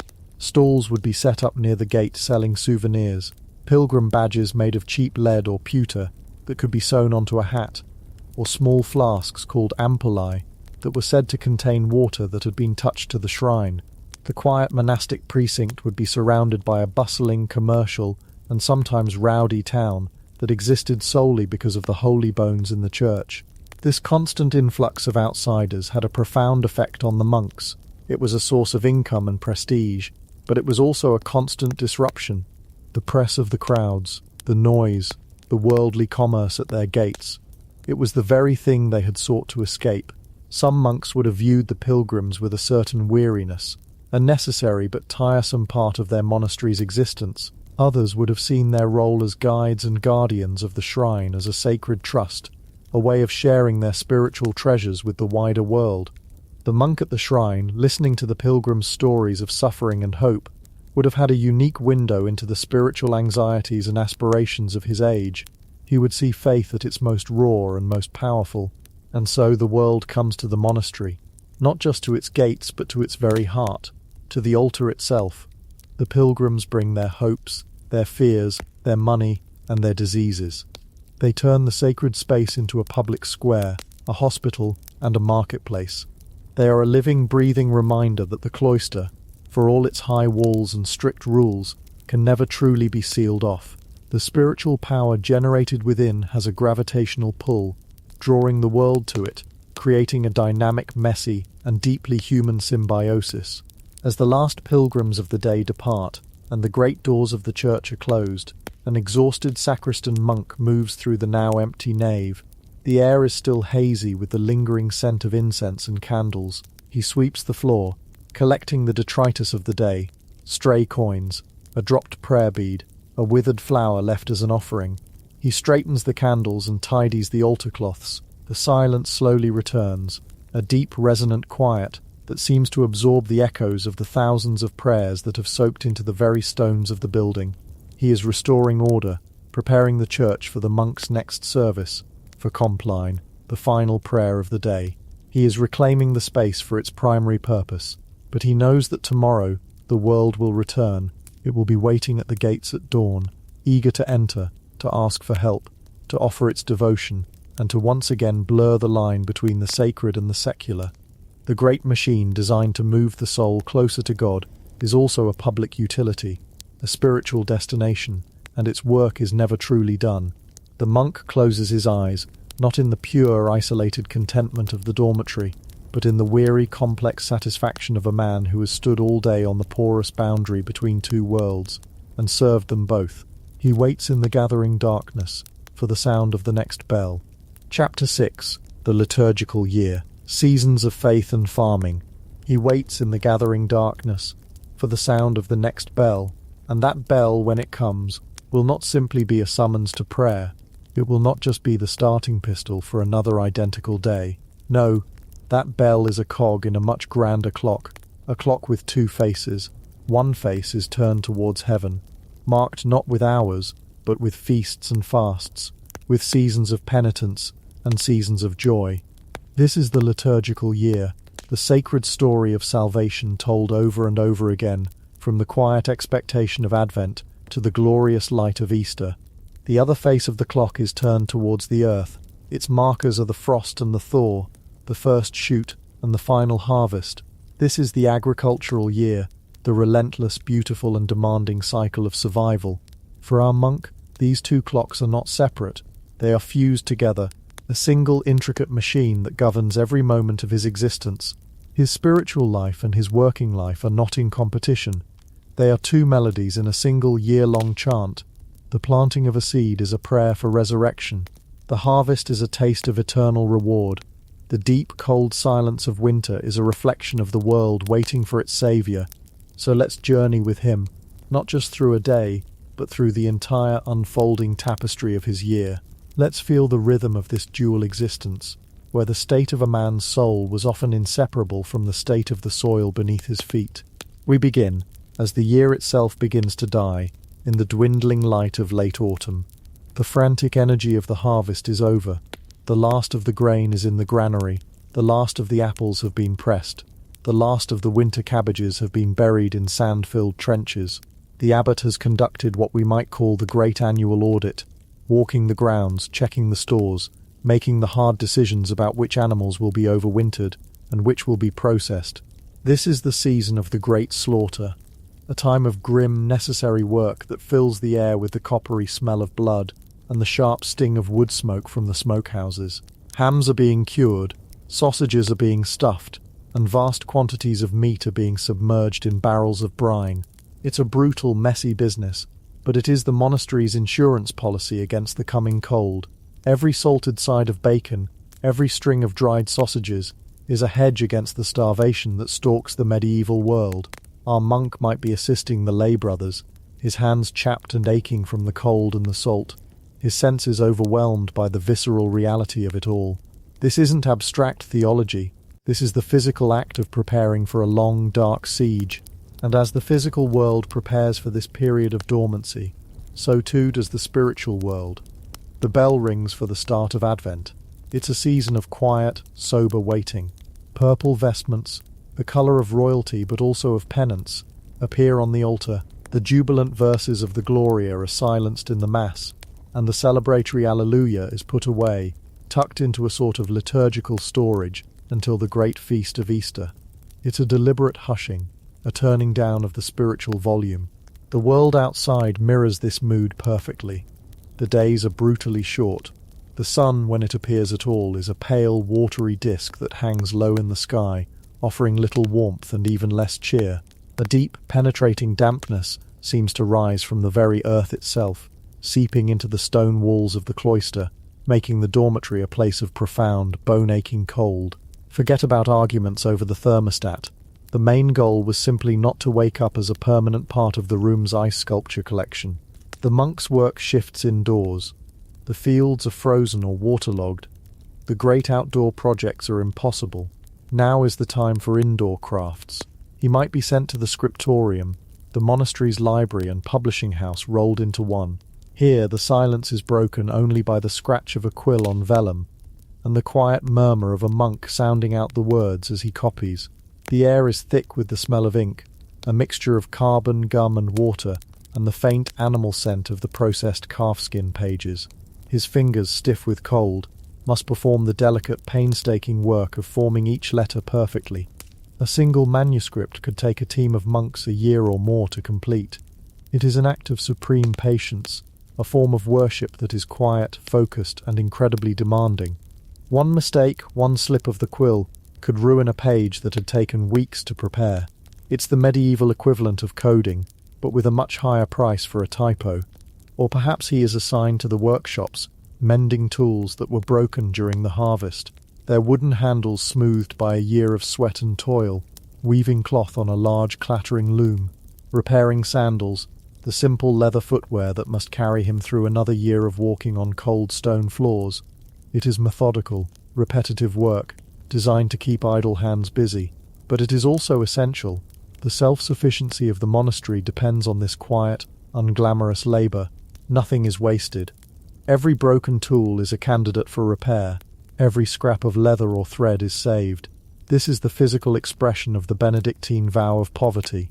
Not destitution, but a radical rejection of wastefulness. The diet in Advent reflects the season's sober mood and the practical reality of the larder. The fresh greens of summer are a distant memory.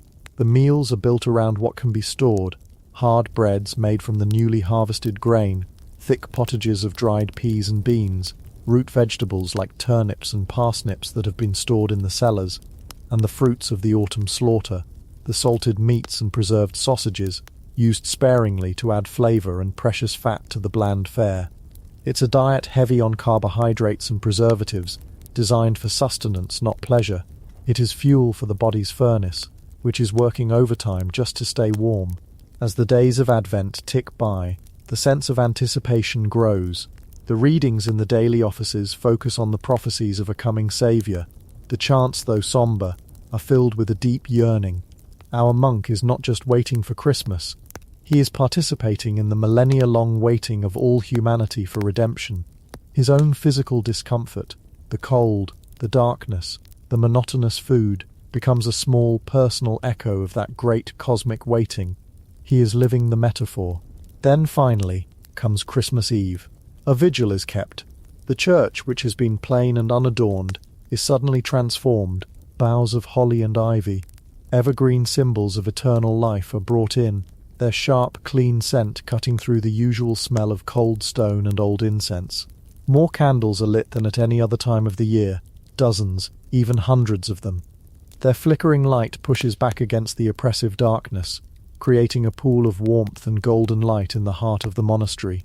It is a defiant act of hope against the bleakness of the winter solstice. The midnight mass is the culmination of all the waiting. The Gloria, absent for 4 long weeks, bursts forth from the choir. The Alleluia is sung once more. The story of the Nativity is read, and for a few precious hours the church is a pocket of transcendent joy. After the service, the austerity of Advent is broken. The monks are given a special pittance, a celebratory meal. This is when the best of the larder is brought out. There might be roasted pork or beef, a rare treat. There might be manchet bread, made from the finest, whitest flour, a world away from the coarse, dark bread of their daily lives. There might even be spices, pepper, cloves or nutmeg, incredibly expensive luxuries that taste of warmth and distant sunnier lands. And there would be wine or strong Christmas ale, enough to bring a flush to the cheeks and a genuine warmth to the belly. This isn't just a party, it's a theological statement. The Incarnation, the belief that God became flesh, is celebrated with a feast for the flesh.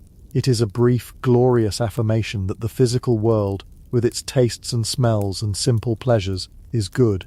For the 12 days of Christmas, the strict routine is relaxed, the labour is lighter, the food is richer, and a spirit of quiet celebration pervades the community. It is a necessary respite, a deep breath taken in the middle of a long, hard winter. But the 12 days end, as all good things do. The evergreen boughs are taken down, the extra candles are extinguished, and the normal, austere routine reasserts itself. And now begins what is perhaps the hardest part of the year, the period from Epiphany in early January through to the beginning of Lent, the bleak, hard heart of winter. The festive cheer has evaporated, but the cold and the darkness remain. In fact, they often intensify. January and February can bring the deepest freezes and the heaviest snows, isolating the monastery from the outside world. The larder, which seemed so full after the harvest, is now noticeably depleted. The community is halfway through its winter stores. The salted meat has a wearying sameness. The root vegetables are beginning to go soft. The days are a monotonous cycle of prayer, indoor work and shivering in the dormitory. This is the long grind. It's a time that tests the spirit, when the initial burst of a new year has faded and the promise of spring still seems impossibly distant. You can imagine our monk, his hands raw from the cold, his palate tired of the same salty, smoky flavours, looking out from the cloister at a grey, frozen world, and wondering if the sun will ever truly return. It is against this backdrop of deprivation and monotony that the Church, in its wisdom, introduces another burst of indulgence before the next great period of austerity, Shrovetide, the days leading up to Ash Wednesday. In the secular world, this is a time of carnival, of wild celebration. In the monastery, it is a more muted affair.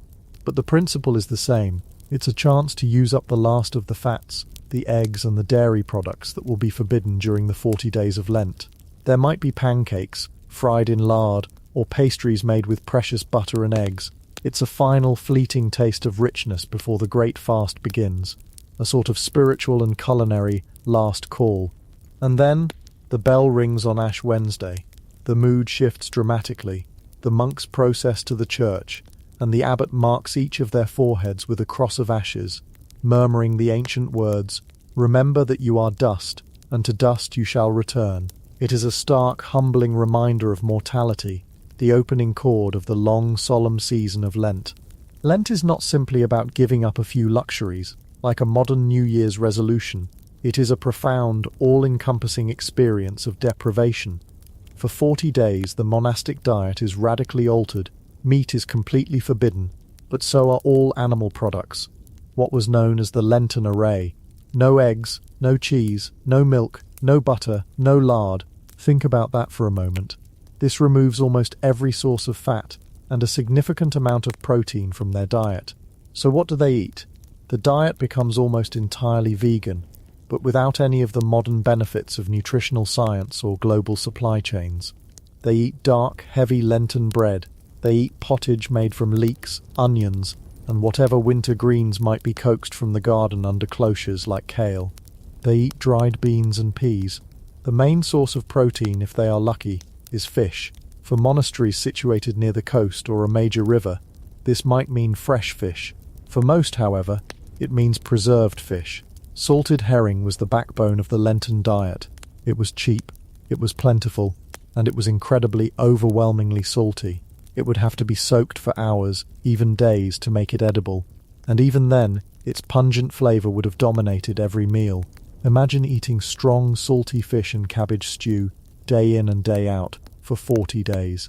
It is a diet designed to subdue the body, to remind the monk constantly of his physical appetites and the need to master them.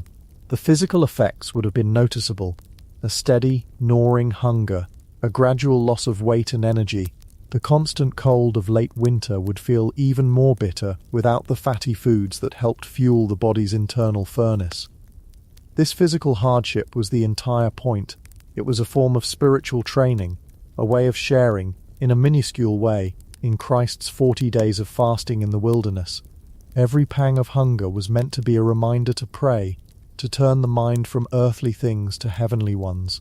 As Lent progresses, the world outside begins, ever so slowly, to change. The first signs of spring appear.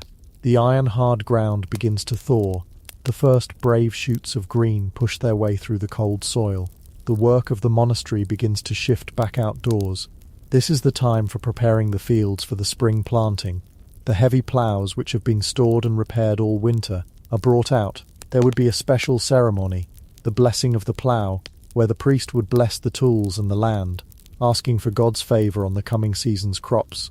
Our monk, weakened by the Lenten fast, would be out in the fields, guiding the plough team, breaking up the clods of earth, his muscles grown soft over the winter, protesting with every step. Its grueling work, made all the harder by his meagre diet. He is literally pouring his own diminished energy into the soil, in the hope of a future harvest. The juxtaposition is powerful. As he denies his own body, he is working to bring new life from the earth. The liturgy of Lent grows more intense as it approaches its climax in Holy Week. The fifth Sunday of Lent is known as Passion Sunday. All the crucifixes and statues in the church are veiled in purple cloth. It's as if the monastery is holding its breath. The visual world of the monk is stripped bare, just as his diet has been. The focus narrows entirely onto the coming events of Christ's passion and death. Then comes Palm Sunday, a brief flash of triumph. The monks process with palm branches, reenacting Christ's entry into Jerusalem. But the gospel reading for the day is the entire passion narrative, a long, sombre account that immediately dampens the celebratory mood. This is the beginning of the end. The final 3 days, Maundy Thursday, Good Friday, and Holy Saturday, are the spiritual heart of the entire year. On Maundy Thursday, the abbot reenacts Christ's washing of the apostles' feet, humbling himself to wash the feet of 12 of the monks. It is a powerful lesson in servant leadership, a physical reminder that authority in this community is meant to be a form of service, not of power. Good Friday is the darkest day of the year. The service is stark and bare. The altar is stripped of all its coverings. There is no mass. The community gathers to venerate the cross, approaching it one by one, kneeling to kiss the wood. The church is left empty and desolate. For the rest of the day and all of Holy Saturday, a profound silence descends on the monastery. The bells, which have marked the time of their lives every day, fall silent. This silence is more jarring, more profound than any noise. It's a sonic representation of a world where God is dead. The entire rhythm of their life is broken. Our monk exists in a state of suspended animation, waiting in the quiet and the dark. And then, after nightfall on Holy Saturday, comes the Easter Vigil. The service begins in total darkness. A new fire is kindled outside the church, a single point of light in the blackness. From this fire, the great Paschal candle is lit, representing the risen Christ. The candle is processed into the pitch-black church, and the deacon chants, Lumen Christi, the light of Christ. From this single flame, the candles of all the monks are lit, and slowly the church fills with a warm, growing light. It is one of the most powerful and ancient pieces of symbolic theatre in human history, a literal, physical representation of hope returning to a dark world. The service is long, filled with readings that recount the entire story of salvation. And then, at its climax, the silence is shattered. The organ, quiet for weeks, peals forth. The bells, silent for 3 days, ring out with a joyful, almost chaotic clamour. The veils are removed from the statues, and the choir sings the Alleluia for the first time since before Lent. The fast is over. Christ is risen. The meal that follows this service would have been almost overwhelming to their deprived systems. The first taste of an egg after 40 days without, the richness of cheese, the flavour of roasted meat, it must have felt like a miracle in itself. Easter is not just a single day, it is a 50-day season of joy. It is the spiritual Super Bowl, and the celebration lasts for weeks. The word Alleluia is added to seemingly every prayer and response. The mood is one of unrestrained, triumphant joy. This spiritual rebirth is perfectly mirrored by the world outside. Spring has truly arrived. The fields that were ploughed during Lent are now being sown with wheat and barley. The monastery's gardens are a hive of activity, with brothers planting the beans, peas, leeks and herbs that will sustain them through the summer. The fruit trees are in blossom, a riot of pink and white against the fresh green of the new leaves. The sounds of the monastery change. The howling wind is replaced by the sound of bird song and the buzzing of bees. The world feels fresh, new and full of promise. Our monk's work is now almost entirely outdoors, under a sun that finally has some warmth in it. His body, thinned by the fast, is now being rebuilt by the return of a full diet and the demands of hard physical labour. He is, in a very real sense, being resurrected along with the world around him. The 50-day season of Eastertide culminates in the Feast of Pentecost, which celebrates the coming of the Holy Spirit to the Apostles. It is often called the birthday of the Church. Red vestments, symbolizing the fire of the Holy Spirit, are worn. It marks the end of the Great Easter celebration and the beginning of what is known in the liturgical calendar as ordinary time. The name is a bit misleading. It doesn't mean boring time, it means numbered time, from the word ordinal. It is the long green season of growth that stretches through the summer months. And for the monk, this is the season of the most intense labour of the year, the great work, as it was sometimes called. The seeds planted in the spring have sprouted, and now the relentless work of weeding begins. But the first major task is the haymaking. In late June or early July, the monastery's meadows, which have been growing untouched, are ready to be cut. This was a communal effort involving every able-bodied man, armed with long, sharp scythes. They would work in a line, swinging in a smooth, practiced rhythm that was almost a form of meditation in itself. It was back-breaking, repetitive work under the hot summer sun. Once cut, the hay had to be turned and dried, and then raked and hauled to the barns to be stored as winter feed for the animals. A good hay harvest was crucial. It was the fuel that would keep the monastery's animal-powered engines running through the next winter. The days are at their longest now. The sun rises early and sets late. The monastic schedule adjusts accordingly. The monks are rising earlier to take advantage of the morning coolness for the hardest work. The midday break might be extended slightly to allow for a rest during the hottest part of the day. The diet is at its absolute best. The vegetable gardens are producing in abundance.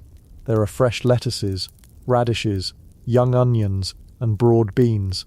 Later in the summer, there will be cabbages and root vegetables. The first fruits are ripening in the orchards. It is a time of plenty. but it is a bounty that has to be earned daily through sweat and toil. Our monk is no longer the pale, thin man of Lent. He is tanned by the sun, his muscles hardened by the daily labour, his hands are calloused. He probably feels a sense of deep physical exhaustion at the end of each day, a weariness that makes the simple straw mattress in the dormitory feel like the most luxurious bed in the world. There is little time or energy for the deep contemplative study of the winter months. The worship now is the work itself, the rhythmic swing of the scythe, the pull of a weed from the damp earth, the careful tending of the vegetable beds. These become his prayer. He is living out the second half of the Benedictine motto, Ora et Labora, pray and work. In summer, the Labora takes centre stage. As summer deepens, the next great task appears on the horizon, the grain harvest. This is the single most important economic event of the monastery's year. The wheat and barley that were sown in the spring are now ripe, their heads heavy and golden. The success or failure of this harvest will determine whether the community eats well or goes hungry in the coming year. It will determine whether they have a surplus to sell, funding the purchase of books, vestments, or stone for a new building. Everything rides on this. The harvest is a period of intense, frantic activity. The work begins at dawn and continues until dusk. Reaping was done with sickles, a smaller curved blade than the scythe. It required the worker to be bent over all day, grabbing a handful of stalks and cutting them with a single swift motion. It was agonizing on the back. Once cut, the grain was bound into sheaves. The sheaves were stacked into stooks to dry, and then the whole lot was carted from the fields to the monastery's great barn for threshing. Threshing was the process of separating the edible grain from the stalk and husk. This was often done indoors, on the barn floor, by beating the sheaves with a tool called a flail, essentially two sticks joined by a leather thong. It was dusty, exhausting, and repetitive work. The air in the barn would be thick with chaff, a fine, itchy dust that got into your eyes, your throat, your clothes, everywhere. But from this dusty chaos came the clean, heavy grain, the monastery's wealth, its daily bread for the next year. The end of the grain harvest would be marked with a celebration, the harvest home, a special meal, plenty of ale, and a deep communal sigh of relief. The most critical and stressful part of the year is over. The barns are full. The community is secure for another cycle, but the work of autumn is not yet done. Now comes the harvesting of the other crops. The orchards must be picked. Apples are gathered to be pressed for cider, the everyday drink of the monastery, or stored in cellars for eating through the winter. Grapes from the monastery's vineyard must be harvested for wine, a task that required careful timing to ensure the perfect ripeness. The wine-making process, the crushing of the grapes, the fermenting in great vats would fill the air with a sweet, heady aroma. And then, as the days begin to shorten and a chill returns to the air, the cycle begins to wheel back towards its beginning. The fields are ploughed one last time and sown with winter wheat, which will lie dormant under the snow and sprout in the spring. The last of the vegetables are brought in from the garden. The work of preservation begins again, and with it comes the great slaughter, the salting and smoking, the preparation for the long siege of winter. The liturgical calendar reflects this mood of winding down and remembrance. The Feast of All Saints on November 1st celebrates the great community of the redeemed. The next day, All Souls' Day, is a time of prayer for the dead. As the natural world around them is dying, the leaves falling, the fields bare, the monks turn their thoughts to their own mortality and the fate of the souls who have gone before them. The year is growing old, the light is fading, and our monk finds himself once again in a world of growing darkness and cold. The outdoor work is finished. He moves back into the scriptorium, the workshop, the quiet rhythm of the winter routine. The diet shifts back to the preserved foods from the now full larder. And then, one evening, the bell rings. The vestments on the altar are purple. The Gloria is silenced. Advent has returned. He is back where he started, in a season of quiet, sober waiting. But he is not the same man he was a year ago. He has felt the gnawing hunger of the Lenten fast and the deep satisfaction of the Easter feast. He has felt the burn of the summer sun on his back and the ache in his muscles from the harvest. He has participated, body and soul, in the great revolving mystery of death and rebirth, in the fields and in the church. He has lived the year. He has tasted its bitterness and its sweetness. He has survived its challenges and reaped its rewards. He knows in his very bones that the darkness is not an end, but a preparation for the light. He knows that the seed must fall into the ground and die before it can bring forth new life. He knows the great clock of his world with its two faces will continue to turn, and so he closes his eyes in the familiar cold of the dormitory and waits. He listens not just for the next bell, but for the one after that, and the one after that, each one a note in the endless, beautiful and deeply reassuring chant of the year.